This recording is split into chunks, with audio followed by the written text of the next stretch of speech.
saying? God I might have wanted to run. I ain't gonna lie. I would be very scared as fuck. Like, damn, dog. We live. Mic to the check, 1 to the 2. Yo. Yeah. Yo. Oh, no, just press the X. Yo. Yeah. I do the little key, but I don't know like that. What's good with it, y'all? It's your boy DJ Lil Key. We back late night. Dapper Dog stuck around for an interview after the Riding Hot concert series. For y'all that got to check that out. For y'all that didn't, y'all make sure y'all go back and check that out. That boy just smashed that shit. Performed the Corpus Classic, Before I Go Broke. Video to that coming soon. And he said it, but I'm gonna say it myself. That way I'm gonna say it myself on here. That way he has to go back and do that shit. Man. And what was your idea, Playboy? We got Mr. Playboy joining us too, also. Though I'm saying, was good. Shout out to everybody watching. You know what I mean? Yeah. You said that he should do the remix. What was you saying about the Before I Go told Broke? him he should do the original song, brand new 2024 version, and then drop a remix. Yeah. Well, you never know, man. You know what I'm saying? Mm-hmm. You never know. I know Playboy wants to come out on it. You know what I'm saying? And, yeah. Let's talk about. We were joking. I said, "Hey, come on, dog. You can't." Right? Yeah, The hardest spitters. yeah. The hardest spitters on there only. Man, you know, no, but this is the thing, man. This is the thing. Like I reached out to a lot of people, man, before, and they just leave me on read, you know what I'm saying? They don't respond back for whatever reasons and stuff. So it's kind of like, I don't know, maybe they're just not messing with me or maybe whatever the case may be, but you know what I'm saying? It's all good, whatever the case may be, but I always come from a good place. I always come from the heart, you know what I'm saying? If I see somebody that I like or like as their music or whatever, I always try to show love, you know what I'm saying? And that's just me. And if I hadn't worked with a certain artist before, then now's the time for me to do so, you know what I'm saying? And I just want to it's always genuine with me, you know what I'm saying? I don't do things just to, just for clout or just do certain things. I do because I want to help and I want to give back. And also I want them to help. Let me help them help me, if that makes sense. You know what I'm saying? So that being said, I mean, I could reach out to different people, but, I do a lot of times, and then a lot of times they just throw me to the side. You know what I'm saying? And it's kind of like weird, like, why would you do that? You know what I'm saying? You got opportunity, you know what I'm saying? And this and that. And it's not that I don't need it. I'm just reaching back and trying to show love to my city and people that I want to work with, that I like, that I think is on the come up. You understand what I'm saying? But when they do that, to me, it's kind of like, okay, well, you know what? Whatever reason it is, whatever, you know what I'm saying? It's still love. I still got love for y'all, but I stopped reaching out. You know what I'm saying? If they're not reaching back, then I just okay, well, I just keep moving. That's why I don't reach out to nobody. Well, we know you, dog. We know this guy. Nah, but you know what I'm saying? It's just like that. You know what I'm saying? But just know that I come from a genuine place, man, and I'm here to help. I'm not here to hurt nobody. I'm here to help everybody. You know what I'm saying? Let's talk about the original beat for Before I Go Broke, how you said you had made it, and then after we talk about the original beat, let's talk about what you was talking about before we went on camera when you were saying, like, Smoke had sent you the redid version. Okay. Let's talk about the original version. Yeah. Was that the first beat you made on that keyboard too? I mean, was that the first beat drum that you had machine. made on that drum machine? Yeah, that I made. Yeah. Yeah. See, because like I said, when we had got the drum machine, my brother was making some beats on there. Yeah. Well, it was both of our drum machines, so if he wasn't on it, I would start learning it, and then he showed me how to use it a little bit, and then I went in, and it was just that drum machine is like a little machine, and it just had like 4 different tracks. Yeah. So you can only put the drums, then you could put 3 other sounds on there. You know what I'm saying? Yeah. So that's why the beat was just so simple and plain. But when I did it, I put that 808 kick on there. Boom. A lot of people don't know I made that beat. Yeah. You know what I'm saying? And I made it. I was just in my room one day, man, and I just started hitting it, man. Hit the drums, the 808, boom, boom, boom, tss, boom, boom, tss, boom. I just started hitting it, and then after that, boom, I let that run. I looped that, and then I hit the keys, the dun dun dun dun dun dun dun dun, and I looped that, dun dun, and then after that, I put the violin there. Yeah. I put that in there, and then I think that was about it. There was only a few. Oh, and then we put that like that Scarface that from the movie. It wasn't from the movie, but it was like something similar to it. You know, so it was only actually the drums and 3 sounds on there. So it was a basic beat. Already. But yeah, man. So I think we talked about it a little bit on the last time. But when did you know that song was like becoming a hit? Man, bro, you know when whenever we started selling, whenever we sold about 500 copies of the single, and then you start hearing it, it goes from being just something in the hood to where people are jamming in the hood. They're riding by in my neighborhood, so you just hear them bumping it. Like, what made y'all decide to press up that single, or was it like, were like the homies around the hood listening to it? Did you let other people hear it? Because you say Lamont gave you the CD. Did you let other people hear it and they were like, this shit's fucking hard as fuck?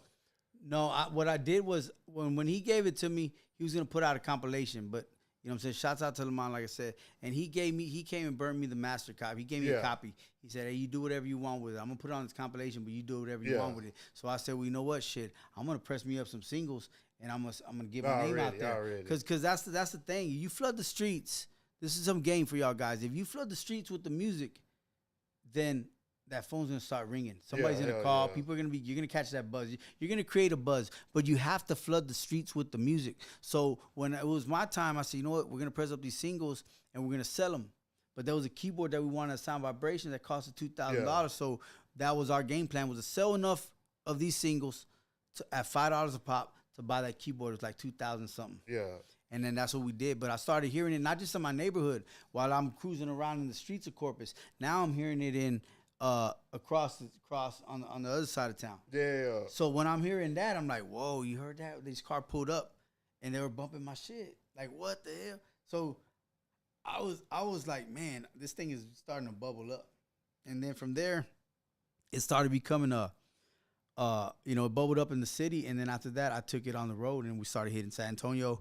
We started hitting Seguin, San Marcos, Falfurrias, all these small towns, Beeville. With that single. Damn. And we just hit it, dog. You know what I'm saying? Back then there was no, get on here SoundCloud thing, or, it was just, you had to actually go city to city, town to town. Give me a breakdown. We pulled up to fucking Falfurrias and we got 500 CDs. Like, where are we going in Falfurrias? Or we just pulling up to every fucking Stripes? And what are we doing once we get to Falfurrias? Well, when we get to Falfurrias, normally we would have a little show.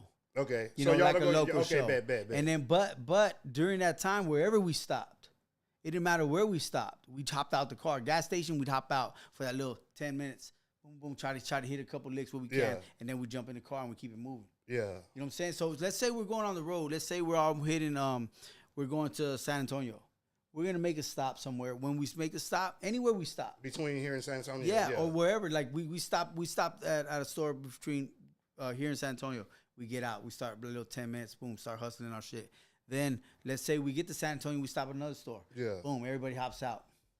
But we remember we're all riding together. You know what I'm saying? I mean, we're talking flat lines. We're talking four corners. We're talking whoever was rolling, man, at the time. Damn. And it was mainly like a lot of times it was us three. You know what I'm saying? And like I said, we would split them boosts, but it didn't matter where we were. But we hit all the small towns. I mean, I remember doing shows with Gorilla Mob and small little towns. Like, we go to Bartlett, you know what I'm saying, in Texas. We go to, like I said, San Marcos. We'd go to, like, little towns, bro, like towns we didn't even know of, dog. Yeah.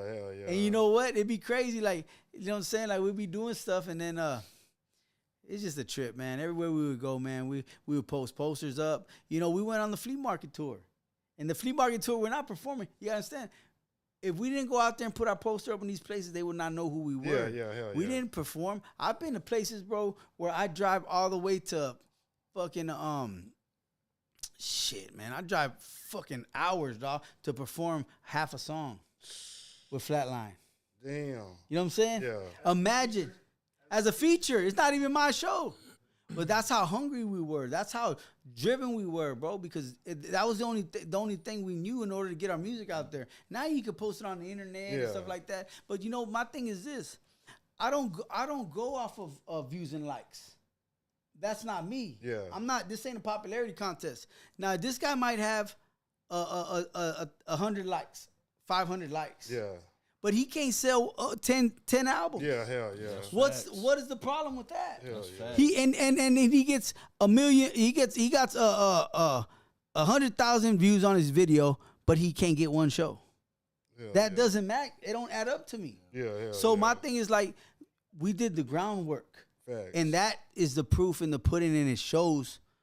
That shows. But it's way better when, you know, it's way better when we actually were able to go out there and really do hand to hand. You know what I mean? No, you're right. Because me and Dap, you know, even though we're different in age, you know what I mean? When he's talking about like sharing these booths and stuff, a lot of us were all together, right? When I guess my age group of rappers were coming up, right? So a lot of us would be at the same tents and everything like that. So he's right. Like, you had to go out there and you really had to grind, because that hand to hand it was way better than what it is now. Because now, like, again, anybody can go buy a laptop, anybody can buy a microphone, you know, record some bullshit and just throw it on the internet. And even if you have, you know, 5,000 people following you, just hyping it up, knowing that it sucks. You know what I'm saying? It's just gonna look one way on the internet, but you know, when you actually go to these shows and you're really pushing your product and everything and really talking to people, whatever, you'll see a big difference in where the internet is and actual interaction with people. You know what I'm saying? You got to look at it like this, like me. I stay booked up doing stuff. Now, it ain't just by accident, just because I'm telling you, it's that foundation that we laid down from back then. So, like I said, I might have 50 likes, but shit, I got about 50 shows. You know what I'm saying? So it's kind of hard to tell. And I'm not saying that all the likes and stuff like that, that's not a good thing, because now everybody looks at the numbers.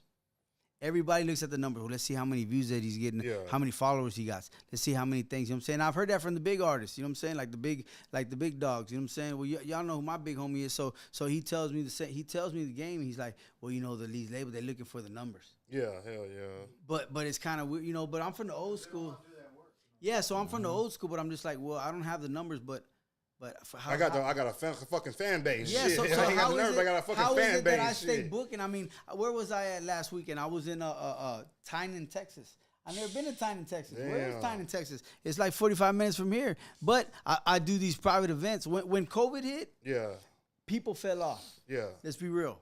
When COVID hit, people fell off. Let's talk about that a little bit too. You can keep telling yourself, but we'll talk about how you got into like the DJing and doing like those type of events. Oh, so okay. Keep on speaking on the COVID. Yeah. So the COVID came, a lot of artists started falling off, and that's just the truth, because those guys are relying on these shows and this and that. You know what I'm saying? But I told them, look, the big events, they're not letting y'all do these big events. You have to downsize, and you gotta adapt.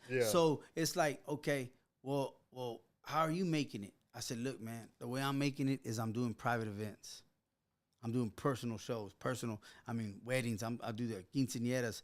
You know, I'll do a backyard party. I'll do graduation. And sometimes I perform. Sometimes I just DJ.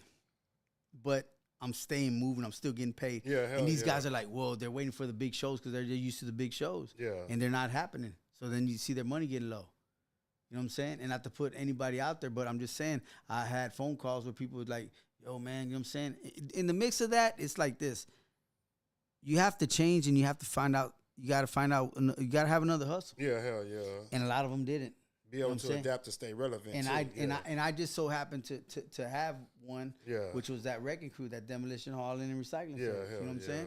So I was able to still stay afloat in DJing and doing these private events, but I told them do private events. But I guess, you know, I mean, maybe everybody waiting for the club and shit like that. Yeah, they're waiting for those to come back and this and that. But when then bills ain't gonna stop. Facts. So I'm like, yo, hold on, hold on. People expect a certain bag, and you got to understand in this, you know, economy, man. That's true. There's a lot of people that just don't have that bag to spend like that, and you know, God honest truth is like if you're just not one of them hustlers that, you know, not to sell yourself short, but I mean, if the money's there on the table, and even though it might not be as big as what you were getting before, like, just fucking take that money and go on to the next and go on to the next until the regular bag comes. But there's just a lot of people, their ego is the biggest downfall, and that's what happens, you know what I'm saying? And, you know, me and Dap have these conversations all the time where it's just like there's some people that won't even come outside for a certain amount of money or whatever and thinking they're just up here and all this shit. And then there are ones that are hurting at the end of the day. And it may not be hurting like, you know, just out of there completely. Some but of them hurting, dog. I ain't gonna lie. Some of them hurting. But because they calling me for jobs. Yeah. I ain't gonna lie. They calling me for jobs. Nothing like I said. But don't let your pride, don't let your ego, don't let your head get bigger than your pockets, man. You know what I'm saying? Just be humble and because everybody that goes up is gonna come down. But it's how you come down. Yeah. Some just take a nosedive. Yeah, hell yeah. Some come down sliding. Yeah. Some come down on a sleigh and they're fucking laughing all. You know what I'm saying? Yeah. Why? Because they're comfortable on that way down. Hell yeah. But then there's some that they don't necessarily come down. They just stay afloat. They just stay flying, stay gliding. You know what I'm saying? And it's just one of them things, man. You know, don't ever burn your bridges, man. Stay humble, man. Never burn your bridges and just keep it real, man. With those that keep it real with you, man. Because I seen a lot of dudes, man, like just because of, let's say you got a crew of homies, right? And he got the crew. I got my own crew. And I'm just like, you know what? I like Lil King. I want him to come and do on the road with me. But your homie might not like me. Yeah. So then sometimes they want to stay loyal and say, well, nah, if he ain't messing with him, I ain't messing with him. Yeah. Okay, well then do that. But you're cutting yourself out of opportunity to come with somebody on the road and make a name for yourself. Yeah, hell yeah. You know what I'm saying? So I always tell people this, now that I'm older, because I used to be like that too, but nobody gave me the game. So now that I'm older and I'm more wiser now, I tell my homies, I tell my cousins, to my family, hey, yo, check it out, man. I'm doing business with Lil King. If you don't like it, you just got to stay home, dog. I'm sorry. But don't come around messing up my business. Yeah, this is my business, you know what I'm saying? And we're working something out because then they come and they start messing shit up. Yeah. It's always an outsider that got something to say that fucks something up. And then we come over here, oh, Playboy, this and that. Well, my homie don't like Playboy and stuff. Okay, well, what does that got to do with me? Yeah. And if you don't like him, just stay home, bro. I don't know what to tell you. Because we're doing business and don't fuck on my shit, bro. I don't care if it's my cousin, if it's my brother, if it's whoever. You know what I'm saying? Just okay, but business is business, bro. And we're doing business together. Let's do some business, dog. You know what I'm saying? There's some money on the table, especially if you got time and money invested. Facts. Don't come messing up my shit. And some people don't get it. They stay too loyal or whatever the case may be, and then their career never prospers from there. So, and this isn't, trust me, this is game, man. This is game I'm giving these guys. I'm not dissing or nothing. I want to see people make it. Why would I want to see people not make it? And it's like this. If I'm withholding information to you, you're supposed to be my boy. If I'm withholding information for you to get to the next level, is that not a form of hating or not? We call that gatekeeping. That's gatekeeping. Gatekeeping? Okay. Gatekeeping. So you're gatekeeping. What that dog? Come on, man. Mm-hmm. There's no need for that. And that's what this whole thing it is. I mean, here in Corpus, if that's your man, why wouldn't he want you to get to the next level? And we were just talking about that the other day. Talking about the term the game is to be sold, not to be told. Like I hate that. I hate that saying. Like I feel like a broke ass dude with some game came up with that saying. Like he was broke as fuck, but he had some game, so he's like, I sell it to you for. See, but you know what's crazy? See, but the one thing I've learned though, when it comes to stuff like that, like you gotta really know who to actually share that game with, because there's a lot of people that are looking for that information that are not going to do any good with it. You know what I'm saying? And it's like, so you can't, to me, if you just spread game to everybody, it just becomes not important anymore, because it becomes watered down. It becomes watered down. And it's like, again, it's like you got to pick and choose who you actually do business with, because not all business is good business, not all money is good money, and sometimes people look at certain things to try to get this long type of money, when in reality that sometimes that shit ain't there. You know what I mean? Sometimes you may only be able to tap that well for a little bit and move on to the next, but you can't waste time with certain shit like that, man. You just never. I give people the benefit of the doubt, and that's my thing. You know what I'm saying? Like, well, I like people. I like the dude. I'm gonna fuck with him. And you know what I'm saying? Like, me and homie are pretty close, you know what I'm saying? Mm-hmm. And it's just like, even him, he's not like, oh man, we work with so and so, man. I don't fuck, you know what I'm saying? He doesn't do that. You know what I'm saying? And he's just like, hey man, do what you want. And then eventually, if something goes left, I'm like, yo, man, this happened. I even know certain people. He'll know before. Bro. But I'll be like this. I'm like this. Hey, bro. But you know what it is? I give people the benefit of the doubt. That's me. Yeah. But you know what he it is, can't tell though? me nothing. But see, we've had these conversations, one on one, And I always understand where he's coming from, right? Because he is. But that's me. But at the same time, I always have to tell him, like, I've dealt with a lot of these people on a totally different basis. You get what I'm saying? Yeah. So what you may be looking at, like, I saw that at the very beginning, and then I saw what it really was behind the fence. You know what I mean? So when I had to tell him, like, man, just, watch this person, blah, blah, blah. At first, he's like, nah, man, like, this and that. I'm just like, bro, I'm just telling you. But again, you got to just let people figure it out. You know for themselves. But 9 out of 10, what do you always tell me? Damn, you was right. Yeah, you was right. But like it's like the stories, like, let's say with my brother AB, you hear all the stories. Oh, he doesn't pay. Oh, he's stealing songs. He's doing this and that. Yeah. When I went to go sign the deal, oh man, I don't know, man. I wouldn't sign with him. But this is what I tell everybody. Like I tell him, I tell whoever that's got something to say. I'm like, well, let me go find out for myself what it's about. Yeah. And you know what I'm saying? And whatever's whatever. Now, I go and find out, and then I'm just like, man, I don't know. He never did that to me. And it's weird because I hear all these stories about my boy. Shouts out to my brother AB, man. And they just tell me, oh, man, this and that, da. And then I'm like, nah, man, I don't know. He did that to you. He never did that to me. Yeah, hell He always took care of me. But you know what's so crazy, though? I seen him cut checks for people for 50 racks. 50 racks.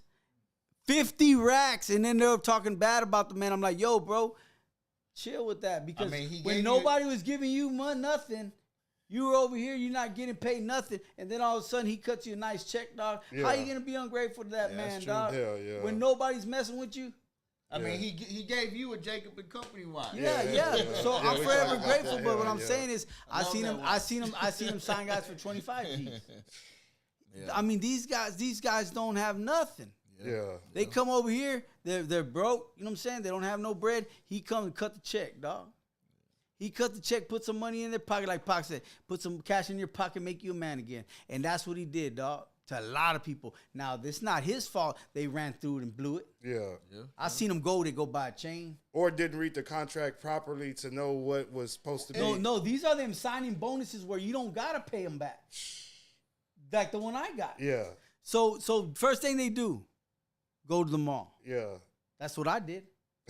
but keep in mind, I had a little bread in my pocket. I had a little bit of change. So check it out. Instead of going to buy the jewelry, these guys go and buy a chain. Yeah. They go buy a chain. They got 25 racks. They go buy a chain.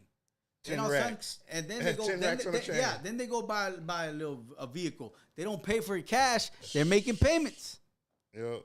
So then now they're 25. Then went to what? Shit, about 15. And then they go. They're buying gear. They're buying all that stuff. Then they're down to about 15 grand in that one day. And now they're going to the strip joint. Oh, man. Now they done blew a couple G's in there. Blowing money. And that's just day one.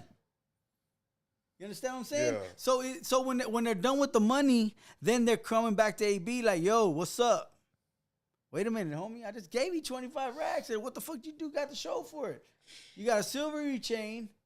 You know what I'm saying? You got some clothes, and you got your little ride that's not paid for. So if you don't pay that motherfucker, they're going to repossess it. Yeah, why didn't you just not buy the chain, buy a little bit of gear, get you a cool little car for, you know what I'm saying, a little $5,000 whip? Yeah. It's paid for it. Yeah. But they're not thinking like that, dog. You know what I'm saying? Fell into the hype. When they gave me my money, bro, I sat on that motherfucker like that was the last shit I was ever going to get from them. Yeah, and that's what I was sitting here thinking, too. They probably got the money thinking, well, shit, if this is just the beginning. Yeah, there's more coming. Listen, this is the beginning. These guys are going on the road Thursday, Friday, Saturday, Sunday. And they're making money for the shows. Yeah, they're still getting paid for it, but it's just how you manage your money, man. Mm-hmm. It's just bad management. You know what I'm saying? So like back to what we're saying, I give people the benefit of the doubt, man. I got love for everybody. I got love in my heart, man.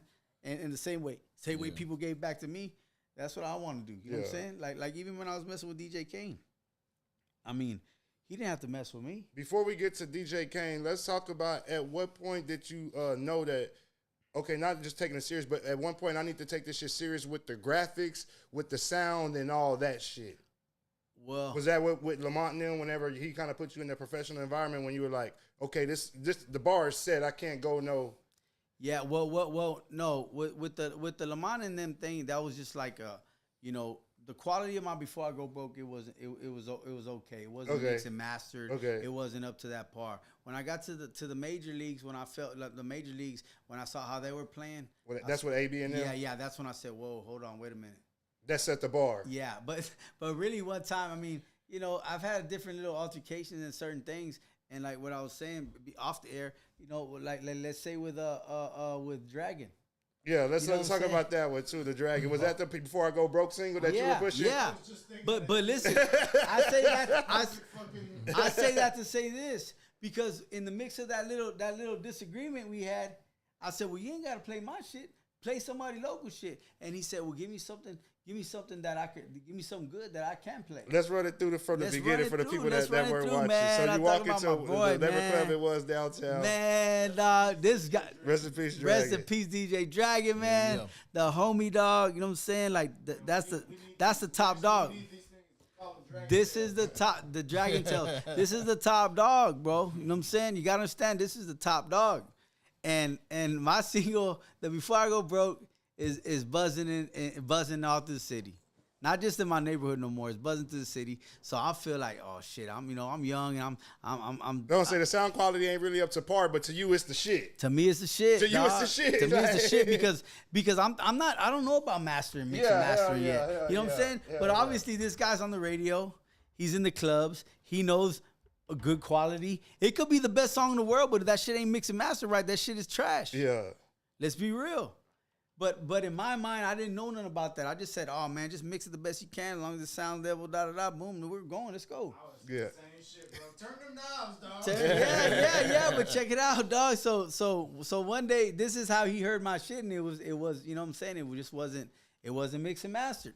But coming from him, he knows what he does. He's DJ. What year was this? Man, I don't know, man. This was years ago. You know what I'm saying? But check it out. I was just curious what year. I was curious what Let's year. say it was, decades, you know man. what I mean, it had to be like 20. It had to be that song came out in 2000, so it was like maybe 01, maybe 02? yeah 02, right? So we're talking. We do a show one time, Yellow Rose. We do a show, or it was Hypnotic. Or whatever it was.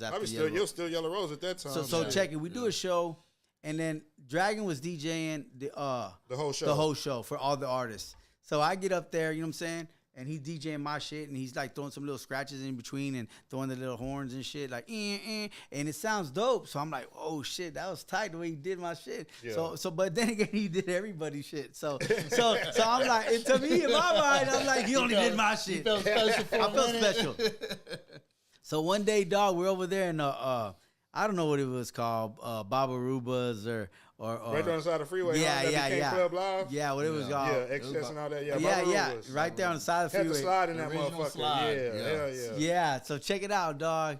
That place is packed, dog. I think Yin Yang Twins are gonna perform, and Dragon's there in the mix. We're talking this Dragon, dog. And Yin Yang is hot as fuck at the time. This is the top dog, man. We're at the big show. We're at a big show. This is like Edo Kanye's and them are there, bro. It's just popping, bro. Anyways, I see this guy coming through the crowd like a star, though, bro. This boy's just coming through, like, and I'm like, oh shit, there's Dragon right there. I'm like, damn, I'm gonna holler at him once he comes through. He comes through, bro. He got, you know what I'm saying? He's doing his thing. Shades on, dog. This is the big top DJ, bro. So I'm just like, I stop him. I'm like, yo, Dragon, what's up, man? I said, hey, man, you know, man, I'm so-and-so, da-da-da. I'm gonna be doing some shows, man, and I just think it'd be dope if you you know, DJ to my set or whatever, you know what I'm saying? And he goes, yeah, man, that sounds cool, real cool. He goes, Did you hit him as like DJ some sets or like become my personal DJ type shit? Like I kind of like maybe DJ some of my sets on my shows. Like, okay. Like not my personal DJ, but at least come DJ my personal DJ for a couple shows. You know what I'm saying? So I didn't know what I was thinking, man. You know what I'm saying? I'm young, bro, and I feel like I'm on my shit. He's coming through big dogging it, and I'm just like, hold on, let me stick my chest out a little bit. Hold up, dog. Put my chain out a little bit. Shit, I know it's DJ Dragon, but nigga, I'm Don Gotti in this motherfucker. So anyway, so he says, yeah, that sounds cool, but you know, he goes like this, yeah, that sounds cool, but you know what? You know, I gotta get paid, dog. You know what I'm saying? You know what I'm saying? He does his fingers like this, and he turns around on me, dog. Like he just like I'm just there staring at his back, dog. I'm just like, wait a minute, what the fuck? Hold on, dog. I was like, man, this guy just turned his back on me like that. Hold up, dog. So I felt offended. So the whole time I'm all pissed off. Like, man, what does this guy think he is? Blah, blah, blah. And I'm from the hood, bro. You know what I'm saying? And I don't know where he's from. So I was just like, man, this guy can't be, you know what I'm saying, thugging it like He ain't from my hood. He ain't from my hood, bro. I don't even think, you know what I'm saying? I don't even think he's with it. So anyways, I'm like, let me wait for him outside, right? So the club that's out, we're out there, bro, and he comes out, passing by, I said, say, dog, you know what I'm saying? Like, I don't know, bro. You know what I'm saying? You walking around like you some big shot, bro, and da-da-da-da. And I started telling him shit. I said, bro, man, come on with that shit, bro. You over here acting like you got to get paid all this money. And he's like, yeah, well, I do. I said, man, bro, you ain't talking about shit, bro. And he's like, I said, man, fuck you, dog. And he goes, you know what he said? I thought he was going to like just punk out. He goes, fuck you. I said, what? He said, fuck you. I said, fuck you, man. And so we're there standing at each other. He goes, man, fuck part of my back, dog. He turned around on me again. I said, you see, dog, you want to turn your fucking back on me and shit, dog? You don't want to be talking. You don't want to talk to me, da-da-da. Anyways, dog. Everybody clears out. There ain't nobody there but me, Dragon, and two of my homies waiting by my car over there. So we're still there going back and forth, back and forth, back and forth. And then I just like, man, you know what? I told him, hey, you ain't got this is why I brought it all up. I said, you ain't got to play my shit, but shit, play somebody local shit when you're on the radio, bro. Yeah. And he goes, give me something good that I can play. I said, well, what you mean? He said, yeah, and make sure that shit's mixed right. Make sure it's mixed and mastered right. You know what I'm saying? Don't come with that bullshit. And I was like, yeah, he said that shit. Yeah, and I was just like, I was like, what the fuck? That was the first time I ever heard some shit like that. Mm-hmm. I don't give a fuck, bro. Dragon, if your shit wasn't right, bro, Dragon did not want to hear that. Yeah, shit, and that's the simple facts. But you know what I'm saying? Like, you know, after that whole conversation, we fucking shook hands, and we were friends ever since. But I just respected him more because how he told me he didn't back down. He wasn't no punk. You know what I'm saying? I had more respect for him after that. So then I went back to my shit and I started tightening up, mixing down the songs, mastering them and shit. You know what I'm saying? And then to eventually come back again. You know what I'm saying? And holler at him. But also too, man, Dragon, you know, anybody that knows Dragon knows that, you know, he was a real hip hop head. The love for music was deep. Yeah, like, you know what I mean. So even though I didn't know that at the time. How did Dragon? Didn't want you to have no backup vocals either. How did Dragon hear the song? Like you just took him the CD in the club or something? Like how did remember he DJ'd that set. So he remembered that your shit wasn't. Yes, yes. I'm like, how do you know my shit ain't mixing that now? Nah, I just say no. But I remember him DJing my set, and I remember some of my shit was louder than the other song. Okay. And so I knew that. So I was just like, damn, he got the point there. My shit wasn't. And you being a DJ would know that too, because now it's different because now you guys can actually see the waveform. Yeah, hell yeah. Shit was hella fat, dog. My shit was peaking. My shit was peaking in the speaker. Bro, they hit the wall limiter where that thing is like this big now. They just go straight. There ain't no peaks to it, I don't give a damn, bro. Now that I think about it, dog, I'm like, damn, dog, I was in the wrong. Hey, shout out DJ Dragon, man. Gone but not forgotten, my brother. Man. And I shared that on Facebook. What I'm saying right now, I shared it on Facebook, and all he commented was true story. That's it. You know? Did that ever like build into something? Did he ever end up DJing any shows for you or anything? No, but the mutual respect was there, man. That's for sure. You know what I'm saying? And it was just like when I came around him, it was respect, and the same when we saw each other. After that, there was no more disrespecting. There was no more talking about, you know, what had happened that night or whatever. You know what I'm saying? It was just always shake hands, take some pictures, you know what I'm saying? And that's what it was, dog. You know what I'm saying? Real cool dude. I just didn't know him, and I was just on some bullshit, you know what I'm saying? But he did I wouldn't say put me in my place, but he did tell me the right thing, because after that I went back and I fixed my shit. He didn't tell you no bullshit. Nah, he didn't. He didn't tell me no bullshit, man. It was all real. But that's what I respect about him. I thought he was gonna bow down. But you know what's so crazy though? You know, you can't really tell nobody that shit nowadays right now, because they get all fucking offended and they don't understand what that all is about, and then they'll just go straight to the internet and go fucking haywire on it, and it's like, bro, that's true. Like, you know, that's true. But artists out there, if you're listening, criticism.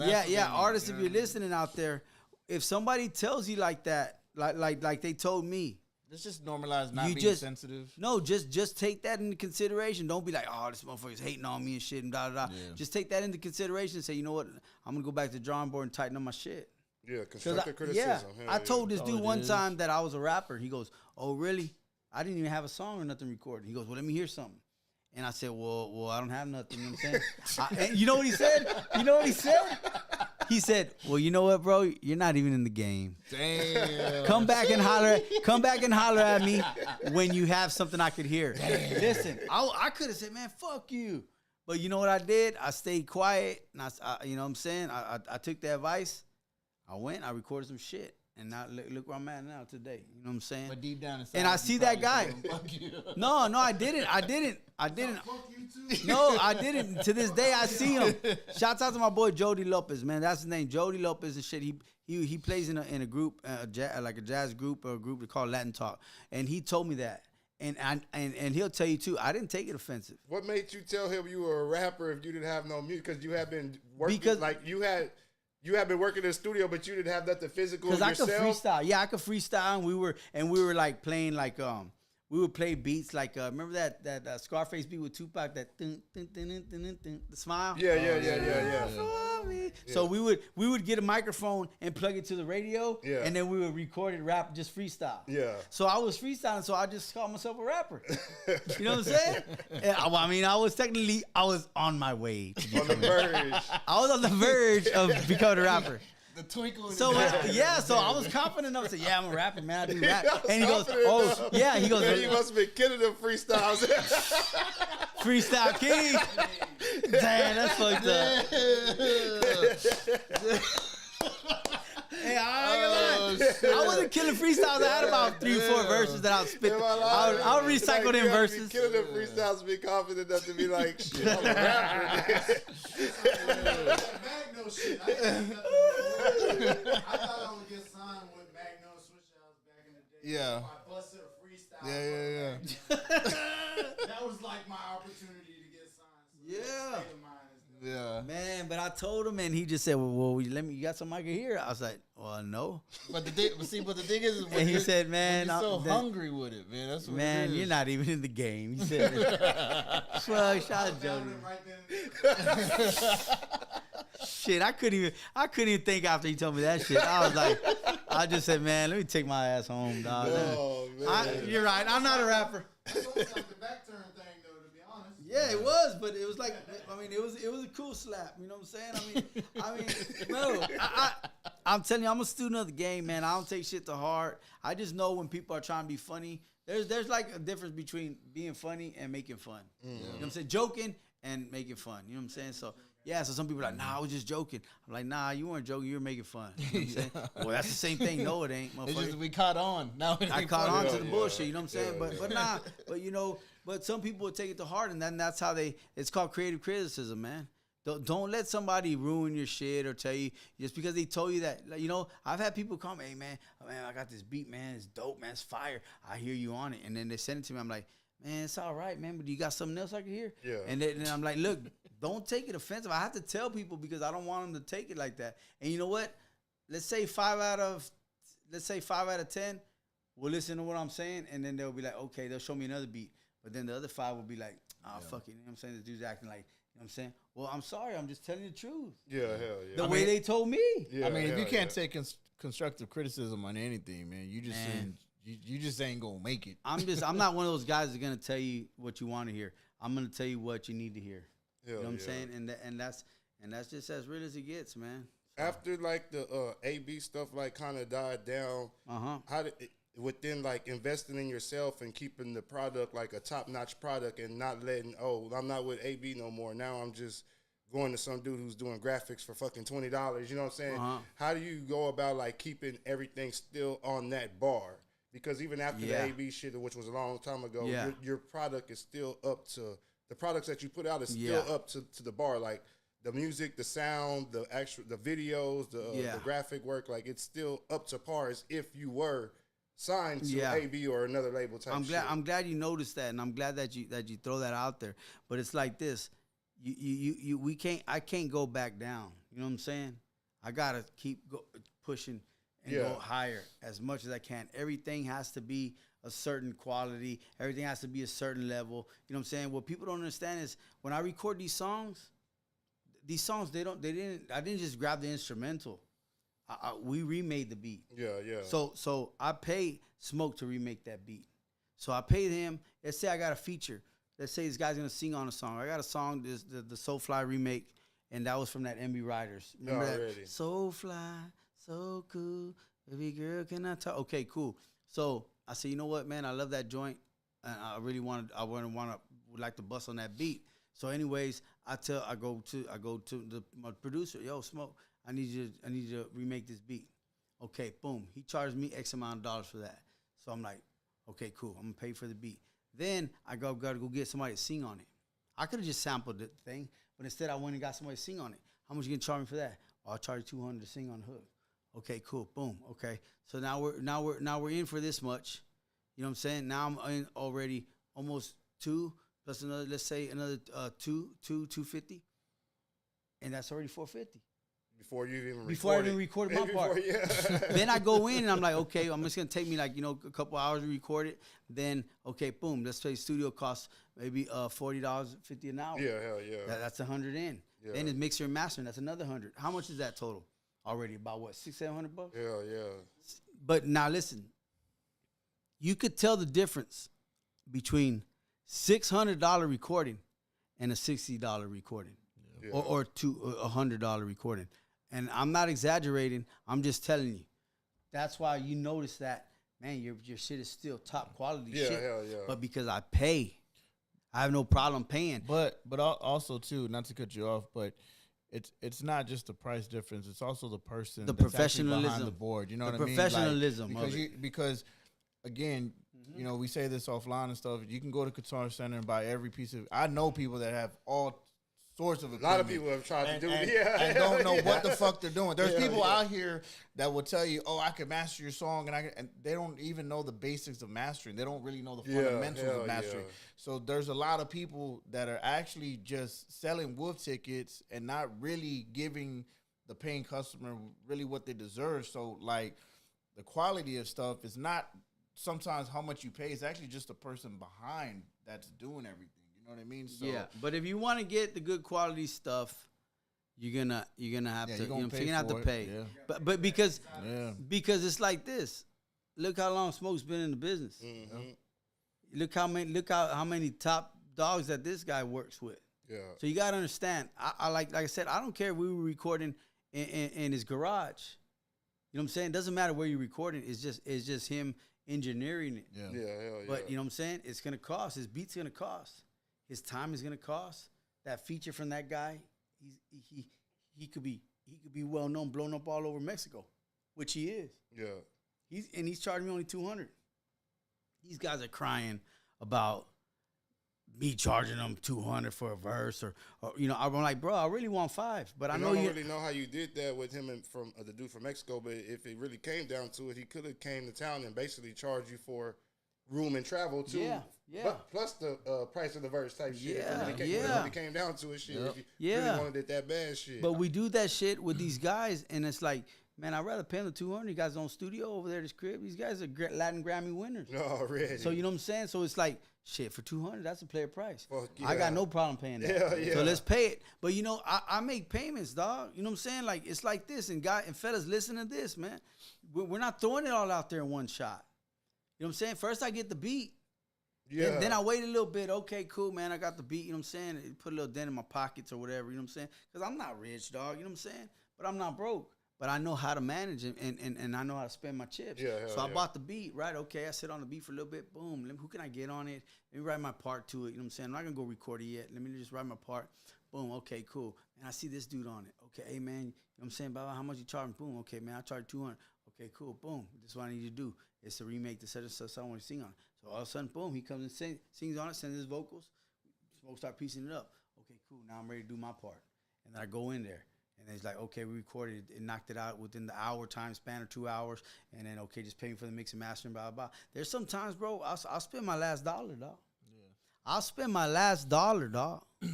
So when guys come to me and they want the verse for, man, well, for cheap and shit, hey, man, I put my last dollar up. Yeah, hell yeah. Because I ain't scared to spend that money because I know I'm going to get it back.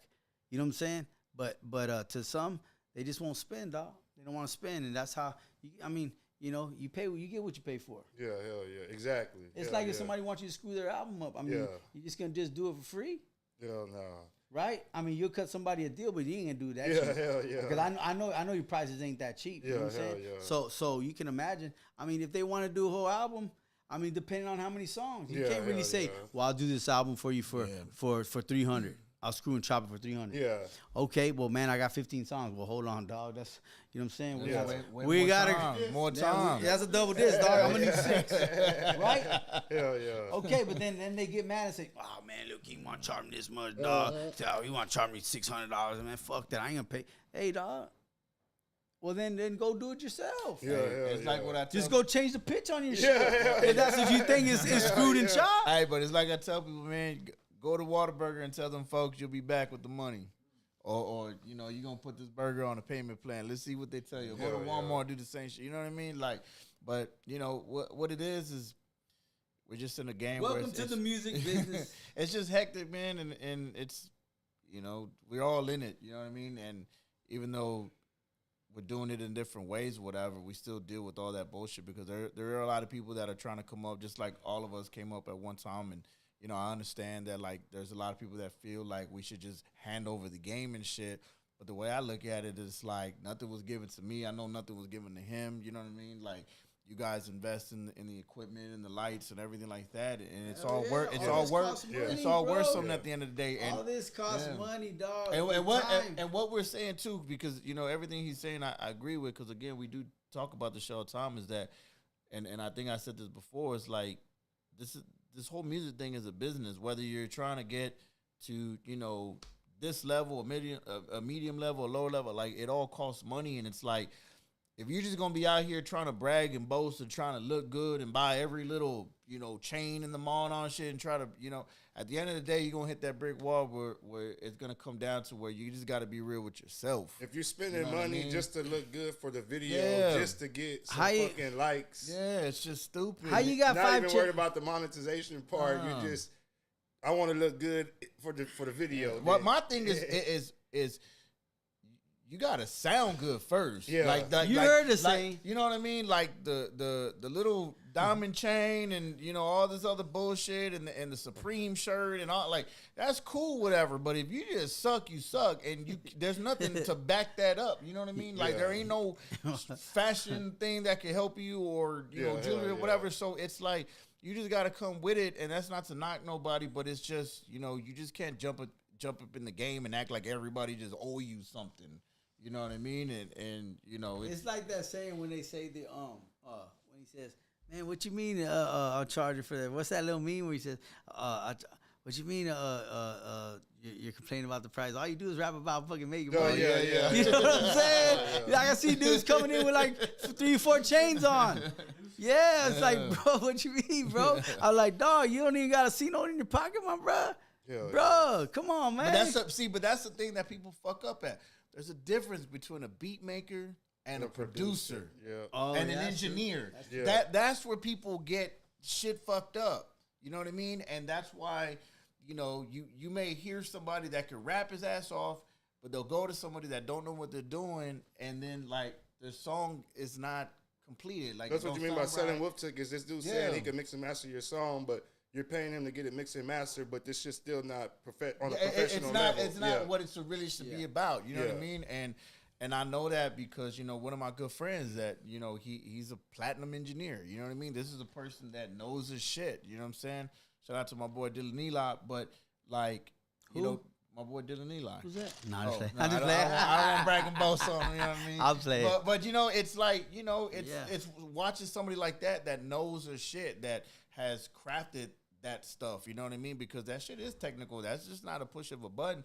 So when Dap is talking about, even Dragon noticing like, oh, this shit ain't right or whatever, it's like it has to sound good because you got to look at it like, even though, again, you're at a certain level in your mind, you got to go at it like you're competing with the big dog. Exactly. You're competing with Drake. You're competing with Kendrick. You like, and I tell people all the time, it doesn't matter what you're trying to sell, whatever. It's like, it's how you come out the gate and it's how you present yourself.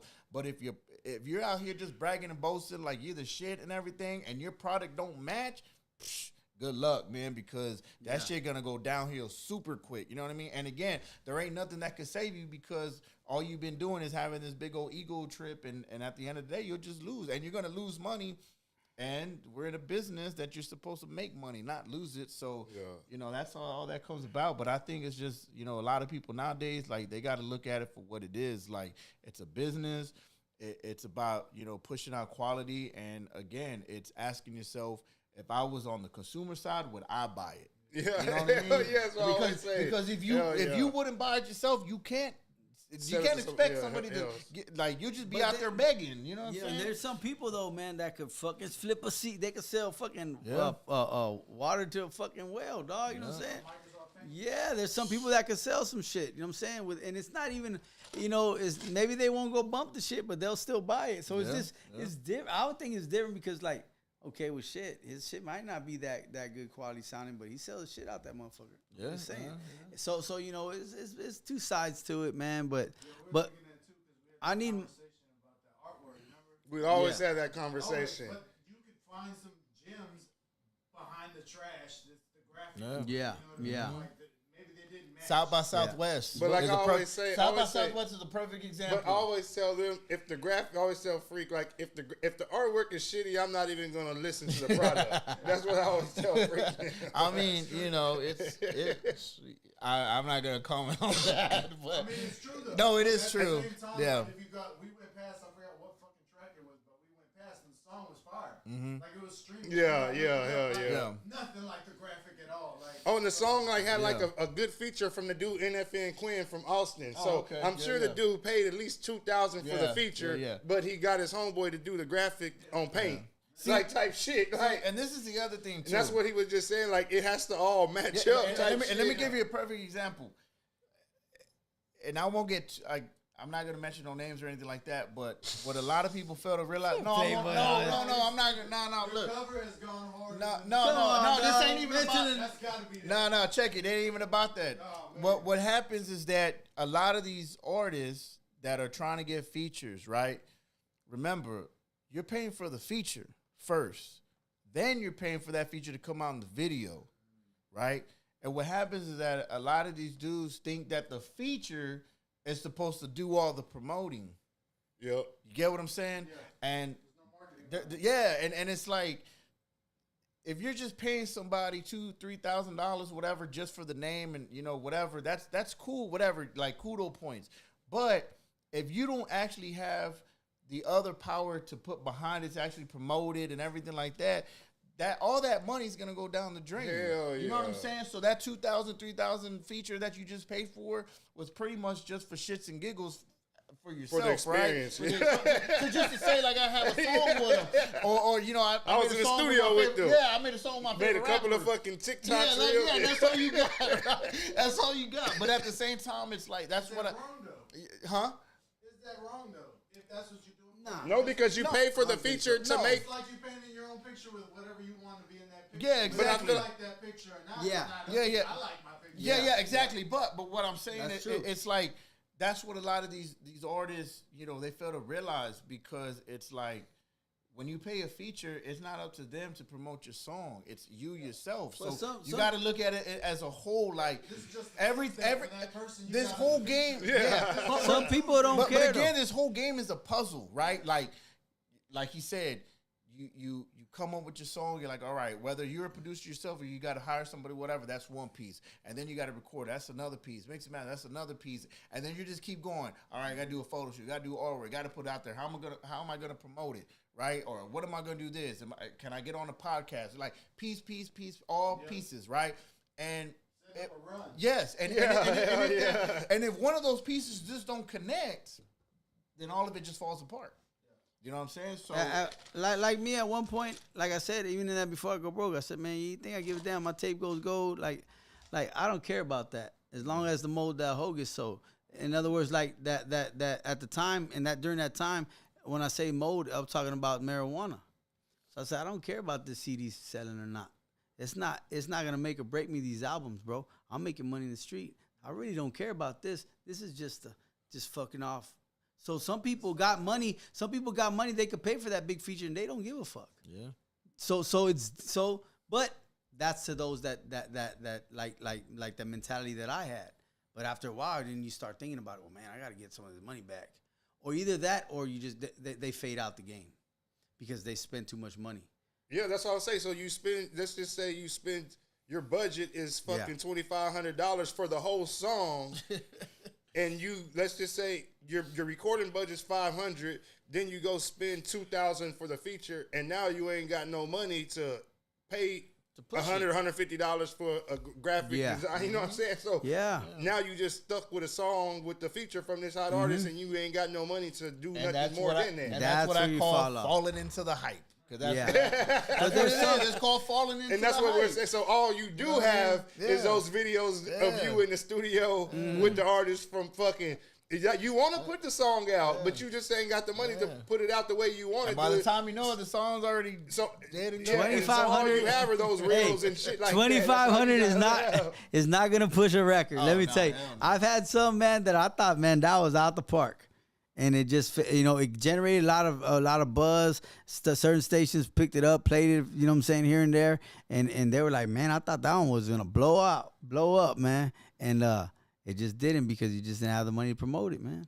You know what I'm saying? And that's part of being independent. Like, you know what I'm saying? Like, I just didn't have all the money. And even if I did, I probably wouldn't blow it all on one song to try to push it. You know what I'm saying? It has to be genuine for me. If not, I mean, I'm not gonna blow all my money on one like joint. You say, you got to do it in pieces. Do it in parts. Shit, like if you ain't got the fucking money to do the graphic work, hey, go hustle up, work a job or something, and then chunk that money to the best thing for any artist to do right now, and this is, I mean, again, this is just my personal opinion, but don't waste your time on doing certain shit just for just to do it. Like if you're really trying to promote something, like.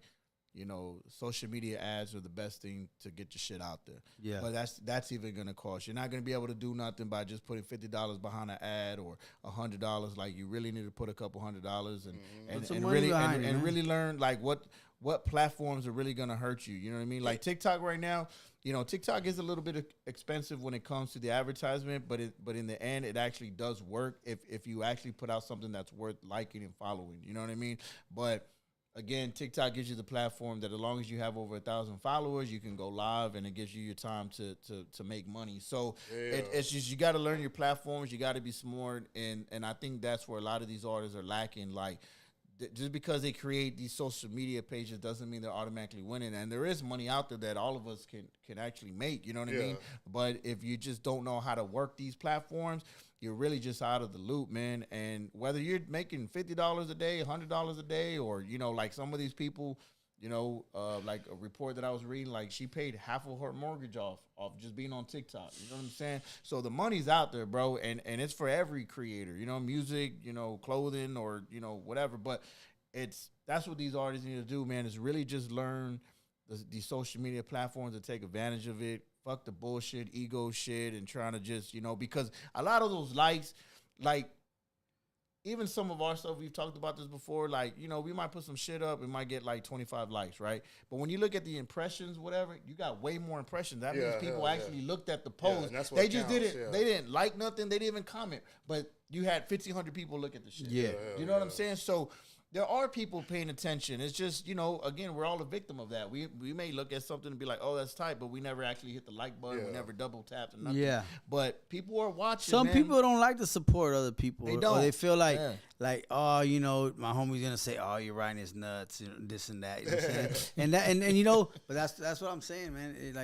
Like get off the trip, man. You know what I'm saying? Network, man. Get out there and work with different artists, man. If you really want to make it. Go ahead. No, go ahead. Let's talk about working with DJ Kane. And does that come before the AB thing or after the AB thing? After? Yeah. And whenever that, because I'm almost thinking like, I don't know if I'm going too far. Maybe I'll just No. Were they like beefing like at the time? Like, was it like a conflict of interest that you were like, now you're gonna start working with DJ Kane type shit? I mean, all I'm gonna say is I forgot about that part. Nah, because like I said, you know what I'm saying, like when Kane, And how far after you had finished with AB? AB's my brother, man, and it's like anything else. Like I said, if it's my brother, if it's my cousin, if it's something I'm saying, but he's more of he understands the business Yeah, aspect he of it? understands the business. So he's like, man, I know you gotta be around certain dudes. I know you gotta work with certain people. You know what I'm saying? Like him, he doesn't have to. Yeah. You know what I'm saying? If he don't want to, he'll turn stuff down. I seen him turn $15,000 to produce somebody's track, and it's just like, nah, but he's a no name. I really can't do it because his standard is up here. Yeah, yeah. So you know what I'm saying? So I'm like, damn, that's 15 grand though, bro. Like, hold up. You know what I'm saying? But you know what? I mean, that's just it. But like I said, you know, when I linked up with Kane, we just did one feature. He did one feature for me. And at the time, I think even you know what I'm saying, he was just doing some shows, you know what I'm saying? And I've known him for a long time, you know what I'm saying, before the music, before he even blew up. We used to hoop at Lindale, you know what I'm saying? You know what I'm saying? Like he was best friends like with my brother, you know what I mean? And y'all went to high school together and shit like that? Or no, him and my brother were tight. So like my brother dropped out. I think Kane was running in 8th grade. So I don't know if Kane dropped out around then, but I mean I'm just saying they were real tight. Already. But anyway, so you know I'm on the come up doing my thing. You know what I'm saying? And it's just like you know, he blew up with Gumi Kings, of course, and then when he left the group, he did a solo thing.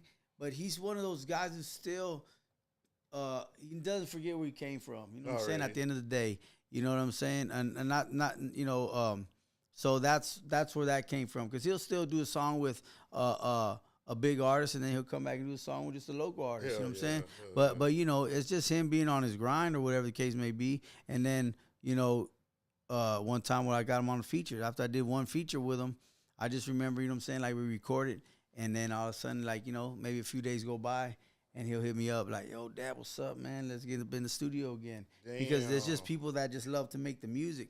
And then so we started working out some shit, and it wasn't like like I was paying him a whole bunch of bread, but then again, he was doing it too, more or less to kind of give back a little bit too. You know what I'm saying? So when people look at it, we were both helping each other. You know what I'm saying? Whether he was doing it for a little bit of change or whatever he was doing it for more, he was doing it more from his heart, not necessarily that, because he could turn around and tax somebody else a couple racks. You know what I'm saying? And then, but he was doing that for me because he's giving back. You know what I'm saying? Regardless of the situation.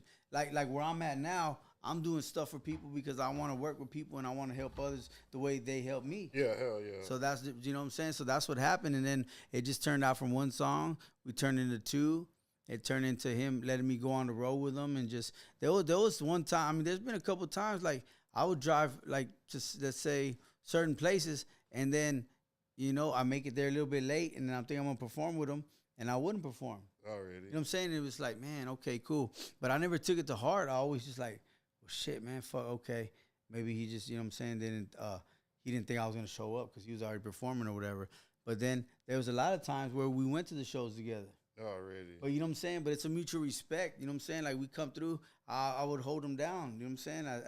As you know, as a team player. You know what I'm saying? It was never like any other way. It was just like boom. Or sometimes it would just be like to drive the car. You know what I'm saying? Or it was just to drive us to the show. Or you know what? Hey, boom. You know, I might have had a credit card and I would put it up and we get all the rooms and he would pay me back at the end of the night. Like I was a team player. You know what I'm saying? And that's the way I've always played. And you know, so one song turned into two to three, and then we started saying, man, let's shoot a video. We shot a video. The chemistry was there. Everything was there. The camaraderie was there. You know what I'm saying? That brotherhood. Yeah. It was just everything was there. You know what I'm saying? And that went on for a good, I would say, like what, 5 years? Good 5 years. And you know what I'm saying? Those are that was one of the best albums that I ever created, because I call it the best of both worlds, because he was a singer on the Latin market, but he could sing in English too. You know what I'm saying? And he could rap. Yeah, hell yeah. So I came in the rap part and he would do the singing. So it's like you're getting the best of both worlds. You know what I'm saying? English, Spanish, rap, and R&B and singing. Yeah, so man, that was one of the best mans. It was like a grown man on some grown man shit, and with the album, you know what I'm saying? Plus, not only that, you know, not taking nothing away from him, he's a talented dude at the end of the day. You know what I'm saying? You can't knock that. You're talking about a big international artist. He's an international artist. You know, he's not just like local or just Texas wide. You know what I'm saying? But you know, that ran its course. You know what I'm saying? I'll just leave it at that. And it ran its course, and we produced the whole album. We recorded a video to every song on the album, and I put out a double disc, another one too. You know what I'm saying? Damn. And that's What was that one called? It was called Best of Both Worlds. Already. And that's what we did. You know what I'm saying? It had like 10 songs and 10 videos to every song. So I really pushed the envelope on that. Good quality shit. And even with him, you know, it had to be top quality. Yeah, you couldn't come with no bullshit. I couldn't come with no bullshit and then be like, you know what I'm saying? Like, boom, you know, like, damn, well, you know, shit. But nah, man, I learned a lot of different shit. The whole reason why, you know, I even tried doing the reggaeton was because he told me that, and I think I shared it on the first part of the podcast, and it opened a lot of doors. It opened a lot of doors. You know what I'm saying? And you know, like I said, sometimes people they grow apart, or you don't see eye to eye on certain things, or whatever the case may be, and you know, it's just like some things run their course to where it's like, boom, okay, well we did this project, we did that. You know what I'm saying? Now I'm on to something else, or you're on to something else. You know what I'm saying? So maybe one day we might link back up again. You know what I'm saying? Who knows? But right now, you know, everybody, I'm just doing my thing. Oh, really? You know, I can't remember if we asked on the last podcast we did or not. But did you ever get to go on like any tours with AB or with DJ Kane or any of them? Yeah. And that was the thing, man. You know what I'm saying? Like with DJ Kane, he took me to a lot of places. You know what I'm saying? Or I rode out to a lot of places. Yeah. But I would drive far, man. I'd go to Odessa and just do one little snippet of a song with him. But that was just me, you know what I'm saying? Like just in love with the music, man. Yeah, I mean, you want to make a name for yourself, you're going to get out there. And he told me, you could come, you just got to pay your own way. So I'm like, fuck it, I'm there. You know what I'm saying? I mean, I flew out with him to Albuquerque. We went to Albuquerque. Then we went to was it Albuquerque? Yeah, I think it was Albuquerque, and we did a couple shows. Damn. MC Magic and it was there. You know what I'm saying? And you know, he brought me along. You know what I'm saying? But he respected my grind, and we did a lot of little shows. We hit Victoria's. He would take me to San Antonio. We do like them festivals. You know what I'm saying? A lot of things. You know what I'm saying? There was a lot of things, man. You know, but like I said, we were working real close together at the time. Oh, really? And you know, like I said. I came with a total package myself. Nobody had to hold my hand where I had to go. You know what I'm saying?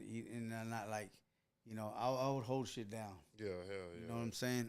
And whether it was a merchandise booth or whether it was just going watching somebody's back, whether it was going hyping up the show, I did a lot. You know what I'm saying? To get to that position to be able to run around with them. Because if you notice, he never took nobody. He still don't. He don't take people around him, not other artists, not other rappers at least. Yeah. You know what I'm saying? So, you know, it was like one of them things, like help me help you. And I made him look good. When I shined, he shined. When he shined, I shined. Hell yeah. You know what I'm saying? So that's the way it was, you know what I mean? And how did you build relationships with like other artists outside of corporates, like with like H-Sean artists from like with like Dallas and like other places like that? A lot of the Latino artists going to shows. We would go to shows.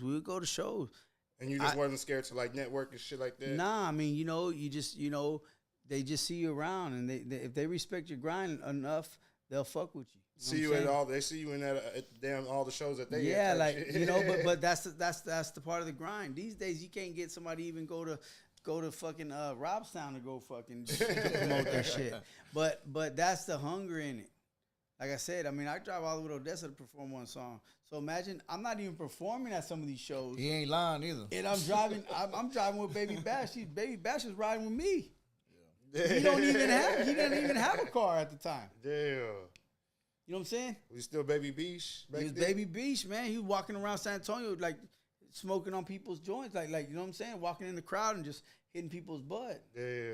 Before he really popped. Yeah, hell yeah. You know what I'm saying? And he see me too. He'd be in my whip, and we'll be in somewhere, wherever, South Part of the Island or something, and I'll hop out and I'll just start giving posters out. And I just start signing the posters. And maybe he's just kicking back, but he's still in my car and he's watching me do my thing. He doesn't have to because he's already getting bigger. Yeah. He don't have to do that. But the fact is, he was in my car and he drove across, you know what I'm saying, back to the city, And then, you know what I'm saying, he'll hook up with another homie or something, and they'll take him to A-Shine or whatever, you know what I'm saying? Yeah. But, you know, just developing that, because we would go to shows. I wouldn't even be performing at the show. I just went.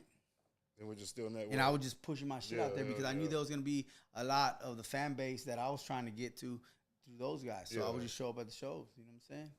Yeah, that's what's up. But that's all a sacrifice, man. You know what I'm saying? If you want it that bad enough, you're gonna do it, man. If you don't, then you're gonna be at home on the couch, fucking playing with your feet.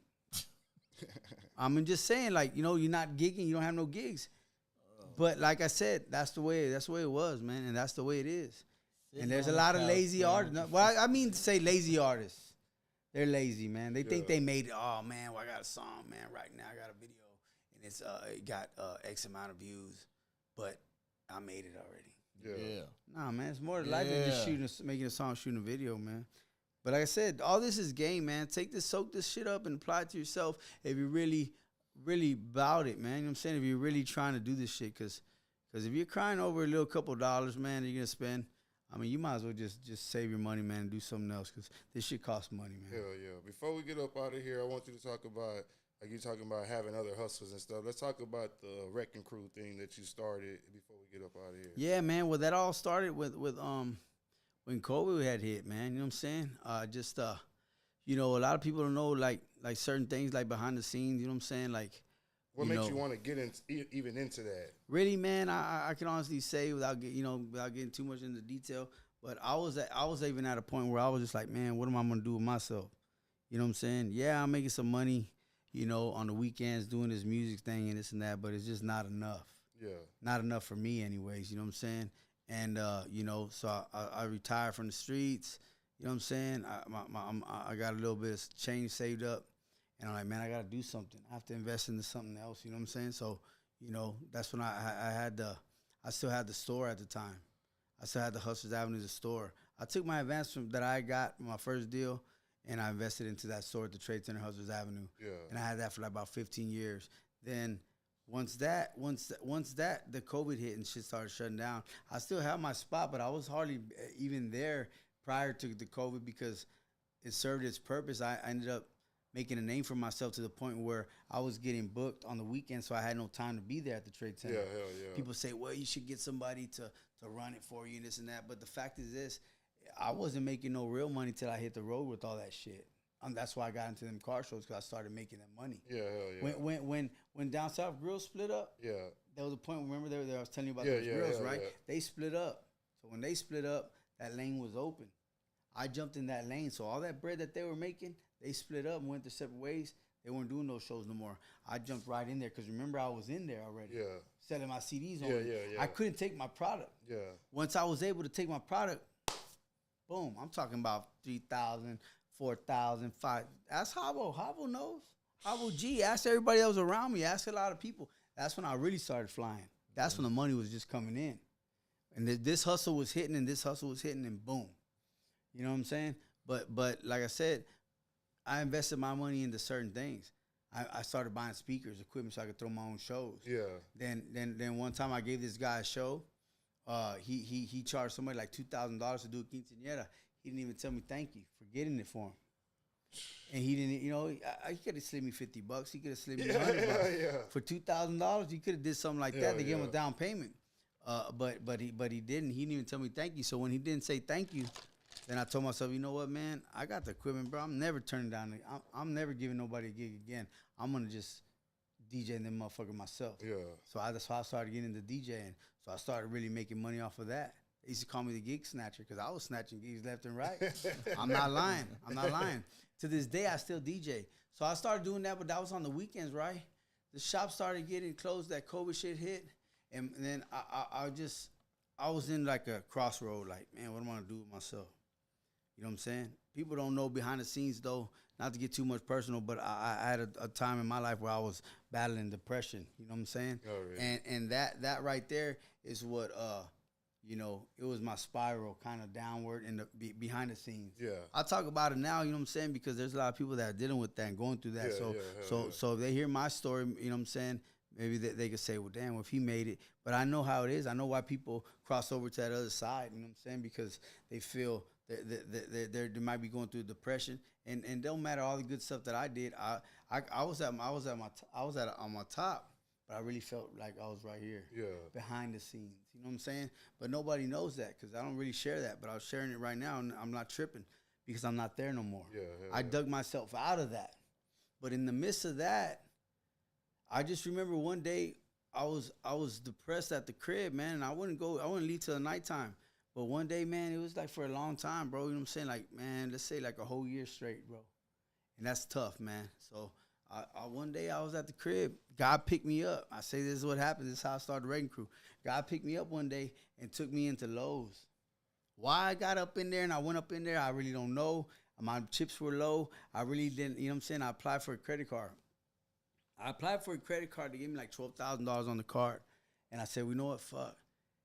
Let me get this trailer. This trailer is like $700, a little 5'8" trailer, dog.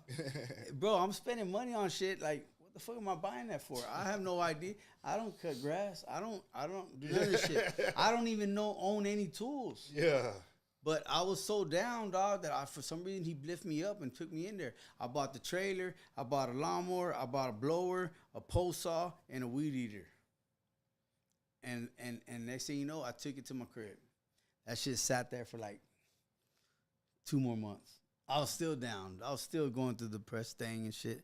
You know what I'm saying? Damn, man, you know, blah, blah. And I wasn't leaving the crib. Then one day they called me and said, hey, you still got that trailer? I said, yeah, I still got it. They said, why?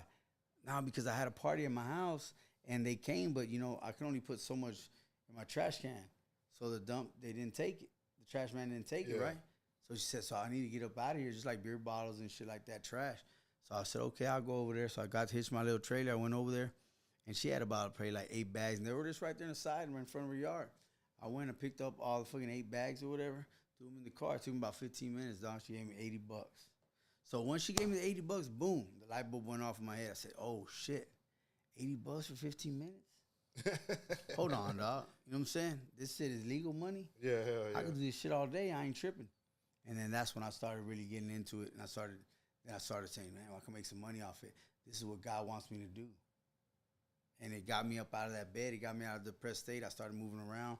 I started pushing my shit. I bought me a fucking hard hat. I started buying some sledgehammers. I started buying some sawzalls. I started buying shit because I had the credit. Yeah, hell yeah. Sure enough, dog, I started putting my company out there, and I just got out there like I was fucking knocking buildings down. You know what I'm saying? Yeah. And the lady at the trade center said, as long as you look the part, they're going to give you the job before they give this motherfucker the job. So I put the hard hat on. I put the fucking vest on. Fucking got the boots and shit. I'm fucking walking around and shit with a fucking pad and shit. Like I'm fucking with a fucking measuring tape. I'm walking around like I'm fucking really fucking Bob the Builder in this bitch. And sure enough, my first fucking job that I got was to knock down a garage and bust a fucking concrete slab. I've never knocked down shit, not even a doghouse. But I looked the fucking part, and they gave me 5 G's, and I was my fucking start in the game, dog.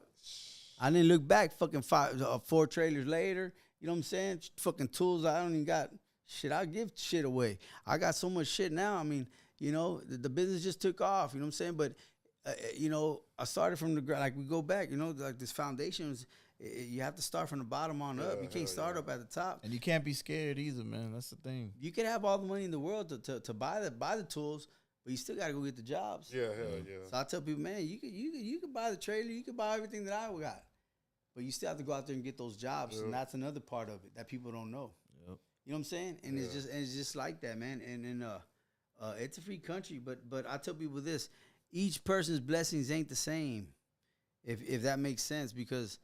Just because it works for me doesn't mean it's gonna work for you. Yeah.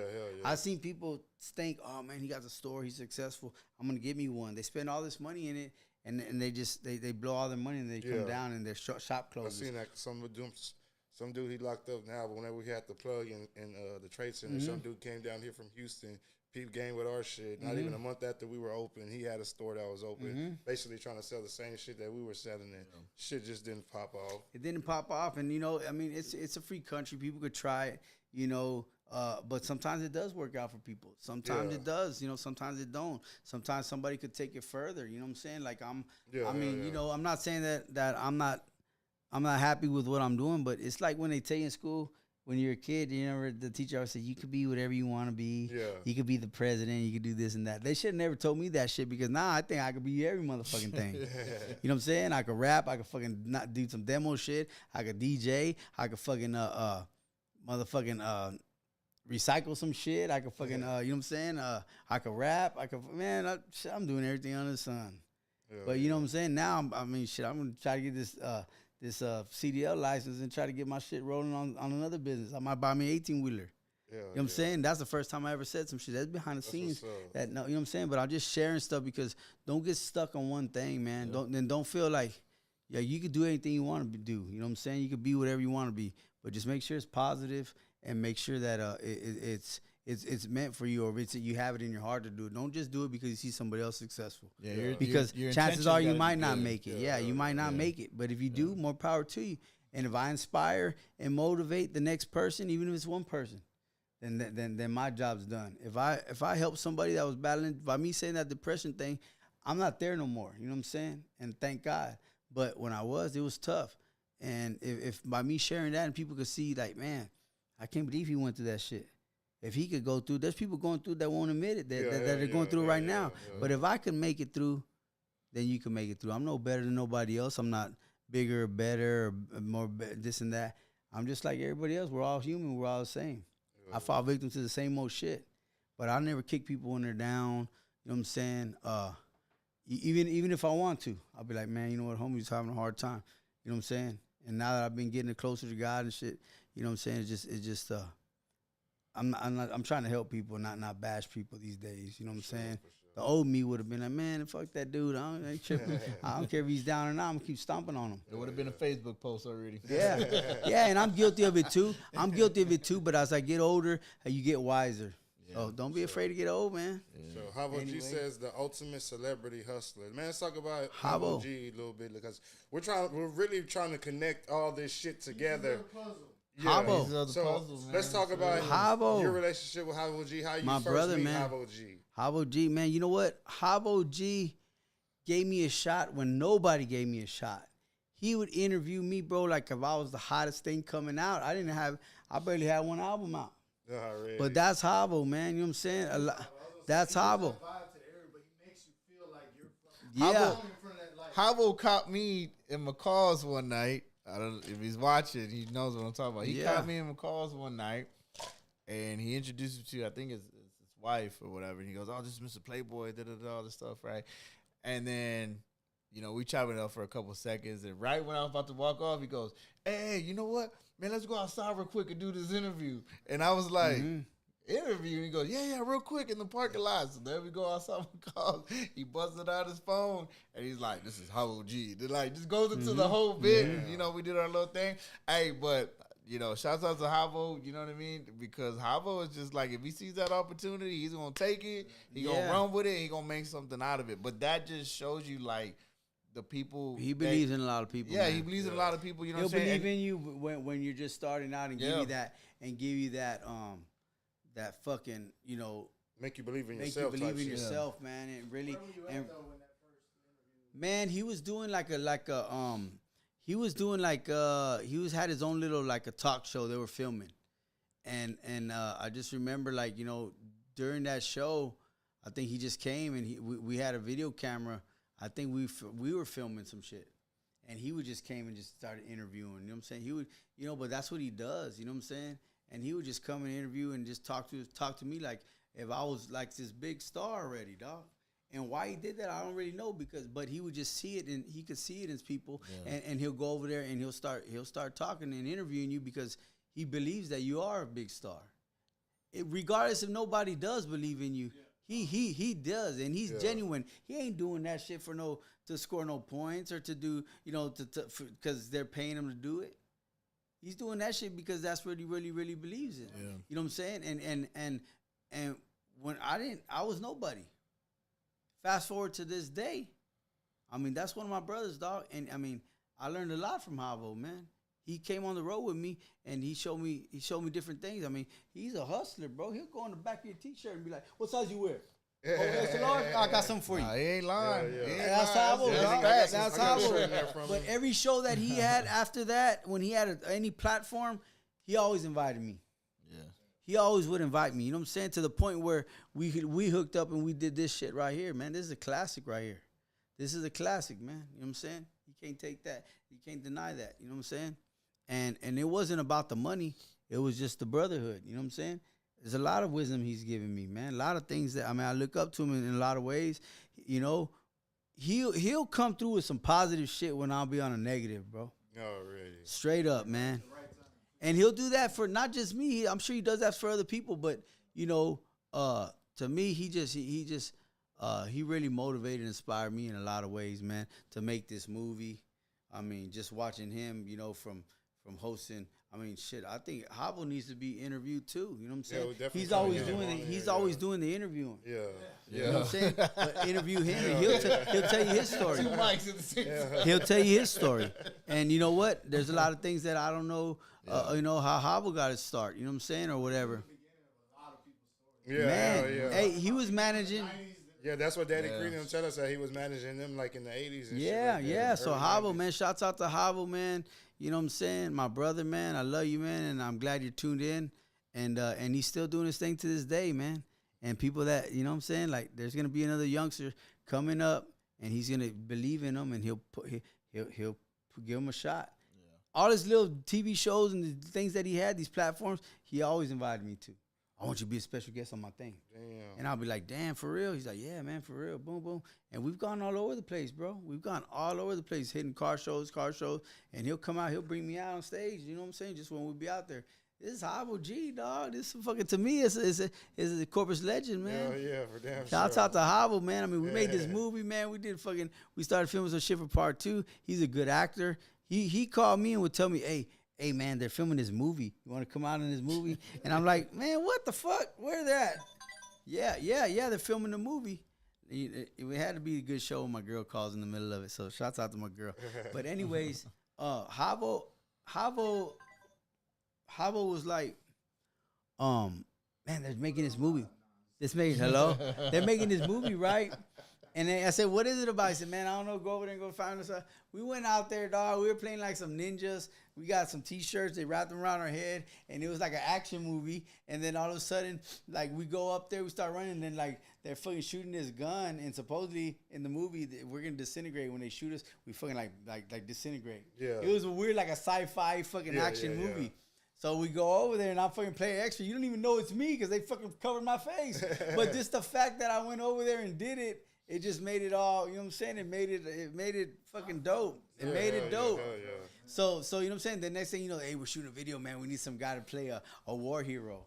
A war fucking like a Vietnam fucking vet. You know what I'm saying? Like in the war. He's like, man, just bring some camouflage, yada, yada, yada. Man, we're fucking there.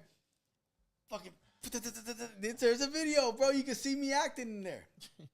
I'm playing a soldier. And I'm fucking there shooting the gun, like, bah, bah, and they're shooting. I'm like, oh shit, blah, blah, blah. And they go like, go, go, go. I fucking run, and then some dudes behind me, and boom, boom, boom, they shoot him. And I turn around, bro. I forgot the name of it, dog. I forgot the name of it. Hobble. If you're listening, let us know the name of that video so that way we can show that clip. Yeah. So I'm running, boom, when they shoot the guy, I turn around, I'm like, oh shit. I go over there, and there's fucking, we're in the war. It's supposed to be like we're in the war. So I go and I grab him like, oh, yo, man, and the dude's just like dying and shit in my arms and shit. And it's weird because I'm not even a soldier, but we're fucking running through the fucking dirt. It looks like we're in the fucking damn fucking Saudi Arabia, fucking Saddam Hussein or some shit, shooting at us, dog. And fucking I played the part, but it's just, he put me in them certain positions, man. And he told me, man, don't be afraid to do this shit, man. Like, just go for it. That, you know, so fucking what? That's not whatever you do. Whatever, bro. You're in character. This is entertainment. You're an actor, dog. You know what I'm saying? You want to be an actor, you got to know how to act. You can't just be playing a tough role, gangster rap, blah, blah. Nah, man. If I got to fucking put an Easter bunny suit on like I did on Easter and go fucking make some kids happy, dog, and maybe I got paid $200. If it's $50 for me to go hit a couple parties. I had like 4 parties, dog, on Easter. I put the fucking suit on. Yeah. I went over there. I made some days. But I'm an entertainer at the end of the day. And I'm still me. They can say, oh, look, homie, put the Easter bunny suit. Shit, I'll take the suit off and then shit, I'm still me, bro. You know what I'm saying? I'm still about the bullshit. Just because I got the Easter bunny suit on, let me take it off. Don't get it fucked up. Don't get it fucked up. But I'm an entertainer, and I can entertain. And that's my job. You know what I'm saying? I'm not. It doesn't make me less of a man or anything like that because I put that suit on. I mean, shit. I'm a bigger man to put the suit on and go make fucking hundreds of kids. I mean, I put up at Westcott Park. I put up at Westcott Park. Them kids are just going crazy, bro. And I'm fucking dancing, doing the Cupid shuffle and shit and everything with them. But I just don't care because I'm a grown ass man. And we're gonna roll to that clip right now. I don't care what the next person got to say. You know what I'm saying? Hey, get your money up. Don't worry about me. Get your money up. Yeah, don't pocket watch. It ain't my fault. You know what I'm saying? Hey, motherfuckers got to do what they got to do. I'm not knocking you, but don't knock me. Yeah. You know what I'm saying? Facts. And That's facts. and the minute when they do, that's when I turn into the other person and I have to lash back out. But like I said, yeah. But shots out to Havo, man. Hell yeah. Man, before we get up out of here, let's talk about the new hat drop you just dropped, Mr. Playboy, Crooked Christie. Yeah, you know, just dropped the South Texas Championship Crooked Christie limited edition hats. One of the colorways inspired by the Houston Astros. The other one is inspired by the Corpus Christi Hooks, as you see. You know what I mean? You can get them right now, crookedchristietx.com. Right now, if you buy 3 hats, you get one for free. You know what I'm saying? Yeah. So, yeah, super legit. None of that bullshit. No fugazi. No, I don't have it like that. You got it. Everybody gets free hat. Yeah. Don't call me tomorrow asking for that free shit because you saw me on here. It ain't gonna happen. You know what I mean? But you know, got this going on and working on new music and gonna start putting out a lot of shit with my boy DJ Stump and you know try to get back to these shows and everything like that, man. You know. So back to the music thing though on Dapper, like so once upon a time I did a podcast, blog talk radio podcast where we play local music and shit. But only after I had seen y'all doing it on Texas Takeover, and I remember that shit after the interview. Yeah. And I was like, how the fuck did I forget to bring that shit up? Yeah. Bro, that was like a whole time period of its own. Like it stood alone. Nobody else was doing it. Like now you can like no disrespect to anybody doing podcasts, but there's a whole bunch out there. Back then, like you had to fucking tune in and tap in to watch that shit to see what was going on outside of your circle. Yeah. You know what I mean? Yeah. Like, I don't know if you want to The Texas break Takeover. that down for me, 'cause that shit is like Well, you know, I went in just trying to get my song played. They had it prior. Somebody else had it. I think it was. Where was this based out of? This was a Magic 104.9. Okay, here in Corpus? Yeah, okay, Magic 104. It's a Tejano station, but on Sundays, rest in peace to Sugar Bear, man. Sugar Bear was like the one that was overseeing that. You know what I'm saying? That stuff over there for the Lopez Broadcasting, the Lopez family. So, you know, I just went over there as an artist, like just to get my song played on the show. I can't remember who had it at the time. I think it was I think Dax had it and some other people had it, right? I think Heavy Hands was DJ'd. You know, I just went over there to go get my song played. You know what I'm saying? Just like like everybody else. And you know, I paid a little change for my little spot. I don't remember how much it was, maybe like $50 or whatever. And I did that, and they did play my song. You know what I'm saying? It was a little deal where they worked out. We'll play your song like for a whole month. Every time it was every Sunday night, so we'll play your song. You know what I'm saying? And so I went and did that. Well, then there was an opportunity where, they had a fallout with the guy Sugar Bear. So somebody had a fallout with him, so they were about to cancel the show. And then me, you know, just seeing that, didn't want to let that opportunity go because it was a good opportunity for us to get our music on the radio because nobody was still playing our shit. I kind of stepped up and said, man, well, how much is it for the show? Like, you know what I'm saying? Maybe I could sponsor it or I could have my own time. So people were like, they had a falling out, but that it sucks because these guys they just have a fallout. You know what I'm saying? We're from the streets, so we don't. As soon as there's something that goes left, motherfuckers are quick to land. Fuck that, da. And they kick their own selves out of position. You know what I'm saying? And like I said, man, and I'm just a student of the game, bro. I'm gonna come in. I'm just gonna be business. I can't bring my shit from the streets over here with these guys over here in the radio station, bro. Yeah. They're not gonna want to deal with me, or they're gonna kick me out. And some of those people don't come from that, you know. Yeah, what I mean? and not only that, they don't care. They just run you off. You know what I'm saying? So you have to be able to call the police on your ass. It's a business. You know what I mean? It's a business. Yeah. So I have to look at it as a business. Yeah. So when I went over there with the business mind, I said, well, what's up? Can I get my own time? How much is it for the hour? They said, well, it's this much for the hour. Oh, no shit. Well, damn. I think I could pay for the hour every Sunday. How long? I mean, they're not writing no contracts or nothing. It was just a week to week. So I'm like, okay, fuck it. You know what I'm saying? I'll pay for it. So I paid for it, and then that's how I started got my own show. And I paid for the hour, and then the hour. I got it so good with Sugar Bear that he said, "Man, it's cool. Go do the next 30 minutes." And that shit turned into 2 hours. You know what I'm saying? But because I was consistent, I came through every fucking Sunday, man. Every Sunday, man. And I played a lot of local people shit.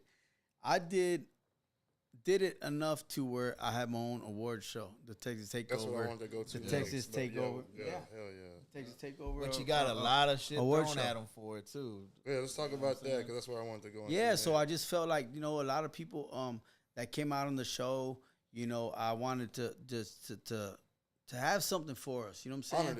It's tough, man. It's tough because coming from a small town, a small city, for these bigger artists to take to even take you serious, it's tough, dog. Corpus, when them artists come down from H-Town and stuff like that, they don't all network, dog. They don't always come down and it's all love. They're just here for the check. Yeah. And I don't blame them. You know what I'm saying? They some of them call us a lick town. Yeah, that's just facts. They call us a lick town. And that's cool. That's cool. But we're here in the city. You know what I'm saying? I feel like, man, I want to put some people on and show love to those that have been paying to get on my show because I charge too. I charge, and then some will be a little salty about it. They didn't want to pay. But everybody that did pay, I made sure that when it came time for the awards, I threw their shit in there. I put them in a category that I thought they deserved to be in. You know what I'm saying? And that's just it. And nobody could tell me nothing because it's like, hey, well, if you didn't get put in you're not involved in it, this is a small-minded artist. You're not nominated for nothing because you never came on my show, man.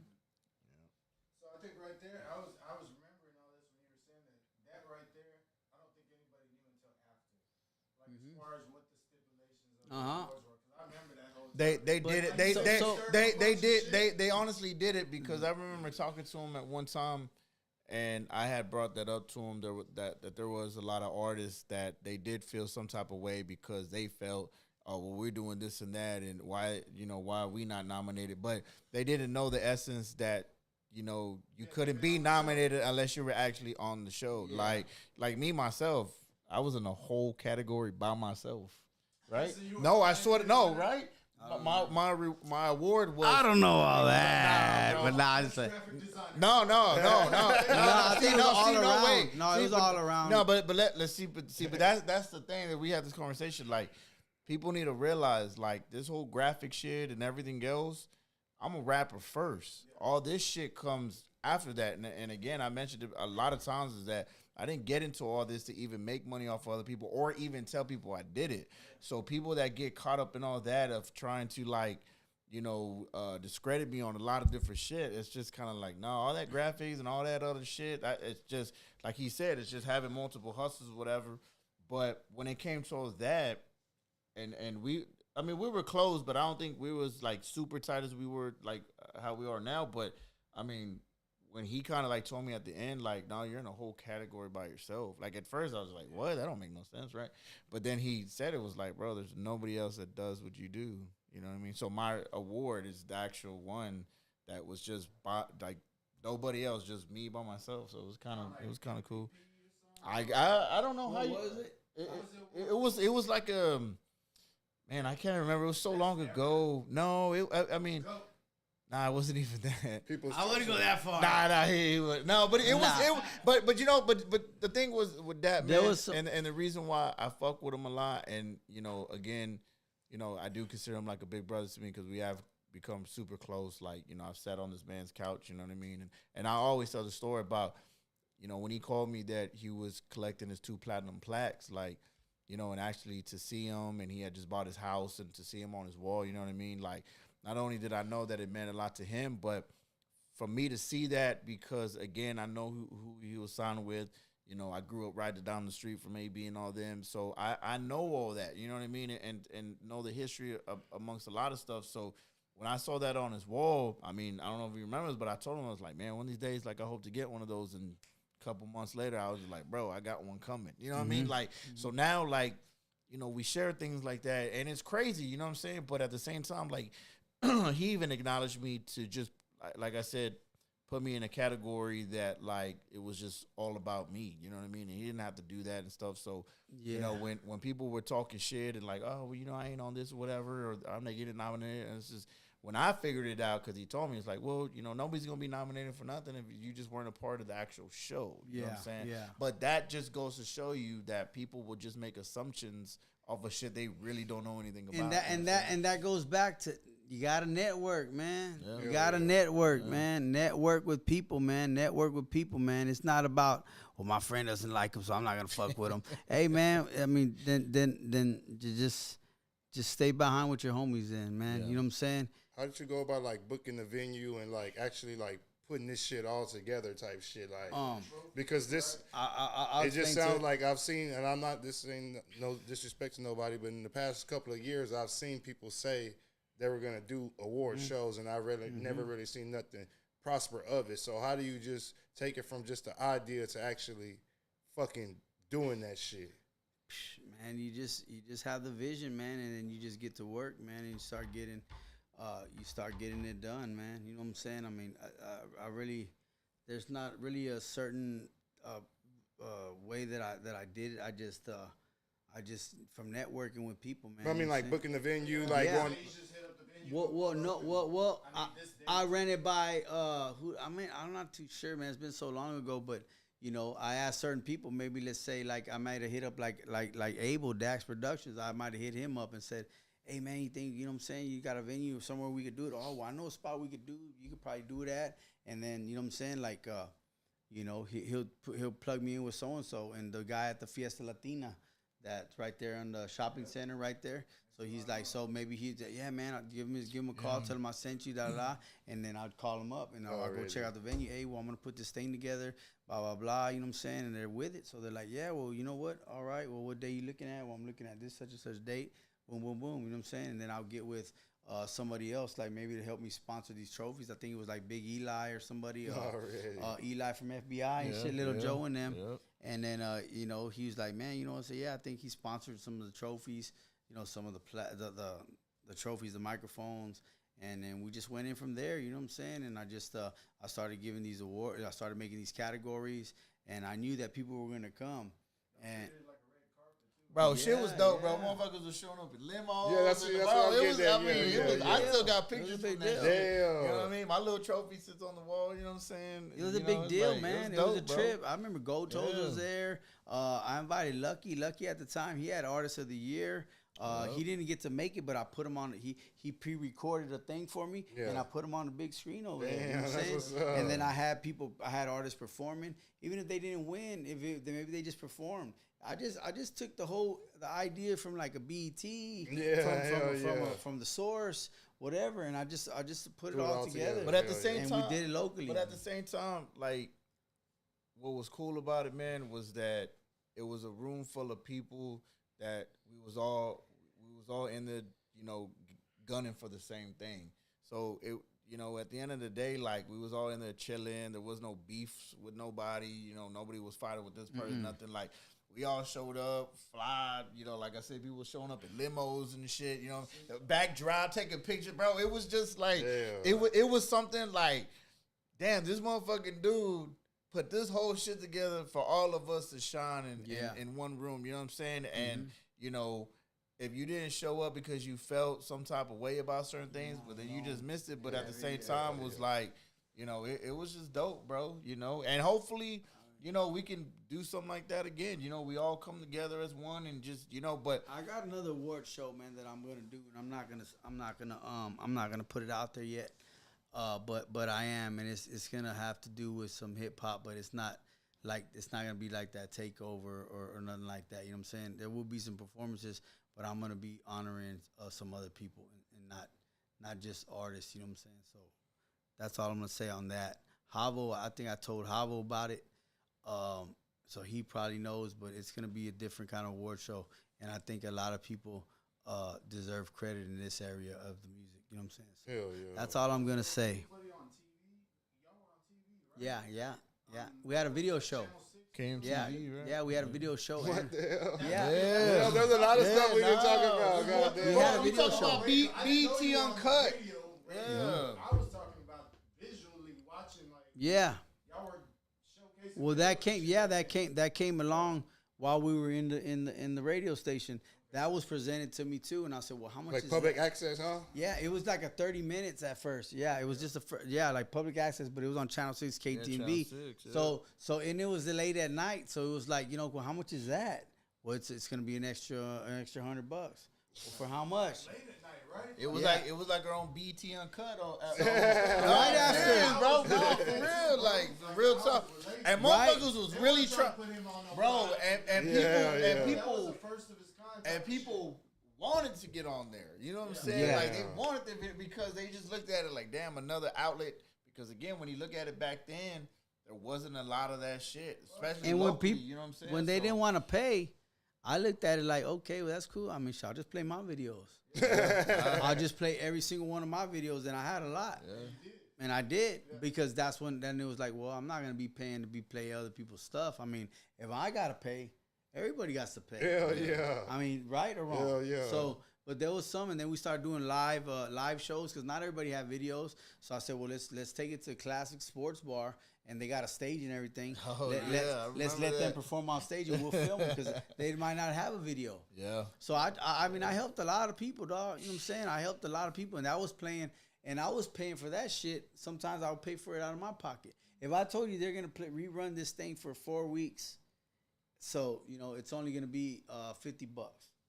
So then people would spend $50, but then remember that $50, but this guy's $50, this $50, it might have covered maybe 2 shows. Yeah. The other 2 shows I had to get with the sports bar and say, hey, look, I need you to kick in on this show every Monday, bro, because I'm gonna do it here at your spot. It's gonna be on TV. Yeah, so they would kick out a little 50 every week. So you know what I'm saying? Shit would pay for itself. Some days I'll make a little cash, and some days I would just pay out of my pocket. But it was just it was just the good times back then. You know what I'm saying?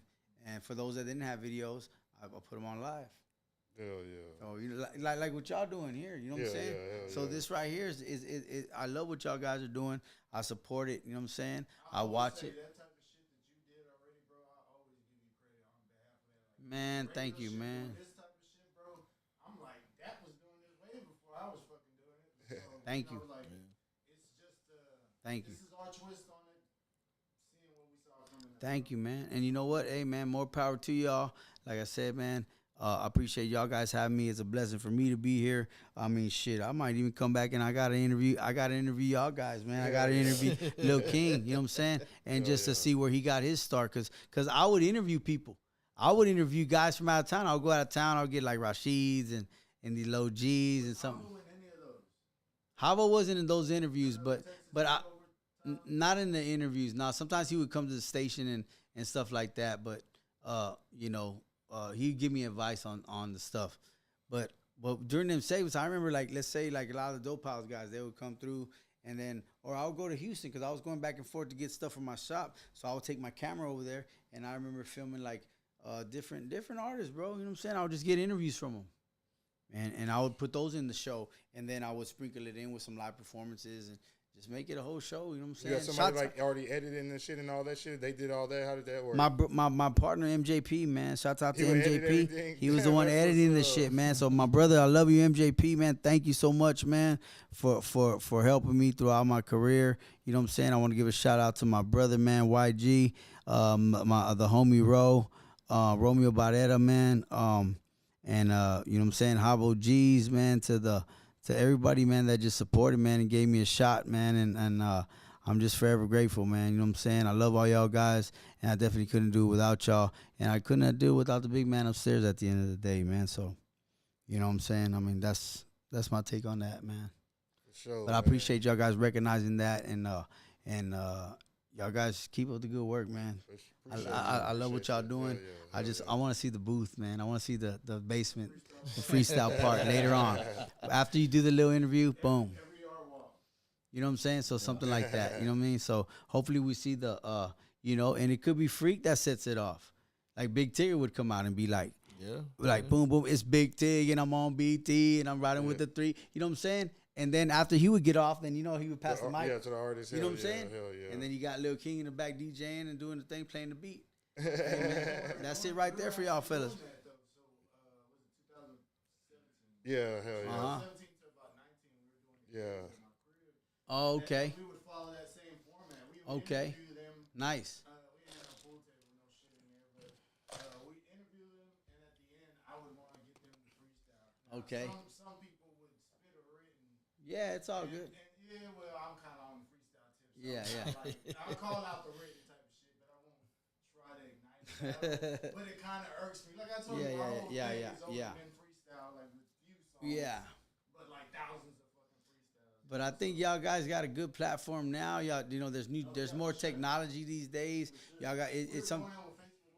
Yeah. So you with do no that. mics. So you wrong, right? We had mics, but they were raw. That's Raw tight. No, speakers. it was just raw. But Yeah, look how far speakers. y'all came. Yeah. Let's Yeah, say a yeah. couple more years from now, man, y'all gonna be even bigger, man. Y'all gonna get sponsors. I mean, shit, I'm gonna sponsor one of these Hell yeah, things. appreciate you. I'm gonna sponsor some shit. You know what I'm saying? And that's just yeah. me because being a fan of the show, and I just hope to see that. And I think that little formula right there. And I'm not trying to say, oh, they got that because of me. Nah, it ain't that. These guys, everybody. That's why we're here, to give each other some games so we can all soak it up. Yeah. If I tell y'all, man, I want to see y'all do that, I think really you're one of the top freestylers out. I mean, your proof is in the pudding. You won that fucking freestyle battle. You know what I'm saying? So what I'm saying is, y'all got the thing. If y'all do end up doing it like that, hey man, I say you start it off and kick a little freestyle like Big Tig used to kick it, and then let the artists that you interview backdoor and let them bust their shit. Yeah. And then Lil King, he could fucking make a mixtape. Come on, dog. So you get that verse from someone so that he spit his freestyle, And just get everybody's freestyle. you get another freestyle, and piece it up. They send it to me, we'll fucking chop it up and we'll make it a whole song. I mean, you know what I'm saying? And then As long as it's mixed and mastered, bro, we straight. Hey, it got to be top quality. It's Piece of Dragon, man. But yeah, man. But anyways, man, I love what y'all boys doing. God bless y'all, man.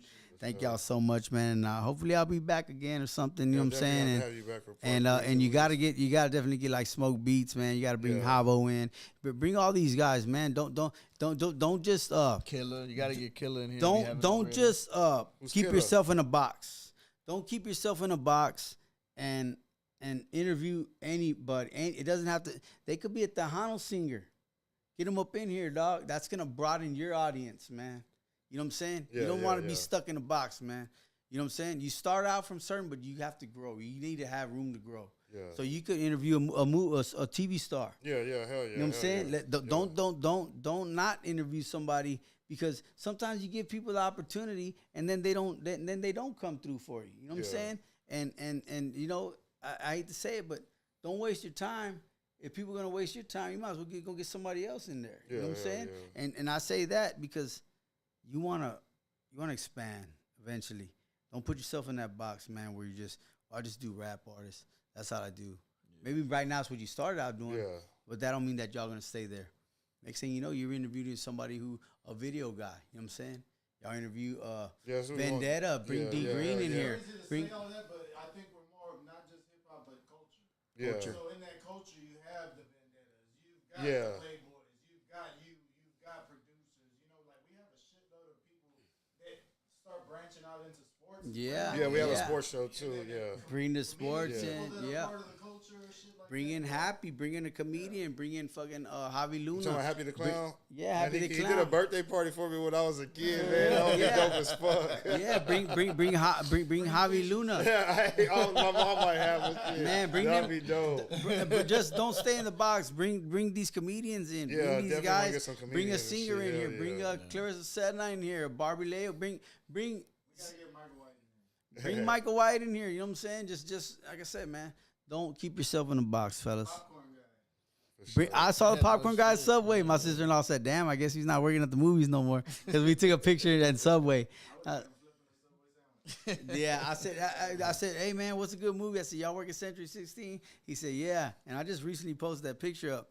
I said, "Whatever happened to the popcorn guy?" And then the guy's like, I said, "What? You're the popcorn guy? Holy shit! I gotta take a picture, dog. You know what I'm saying? Let's take a picture. Boom, take a picture with him. I posted it up on Facebook and Instagram.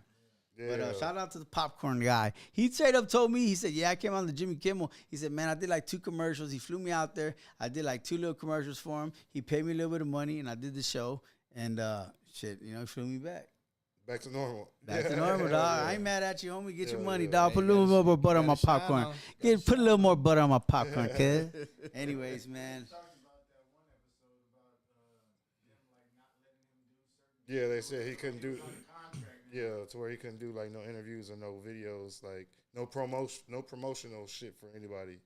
Oh shit! So he could probably like take the selfie picture with you, but as far as like, hey, advertise this product for us, he couldn't do nothing like that. Oh, okay, well, yeah, hey man, some people, hey man. Hell yeah. He got a little something, I'm sure. He told me he got a little something. They do that shit for a reason. So. God damn.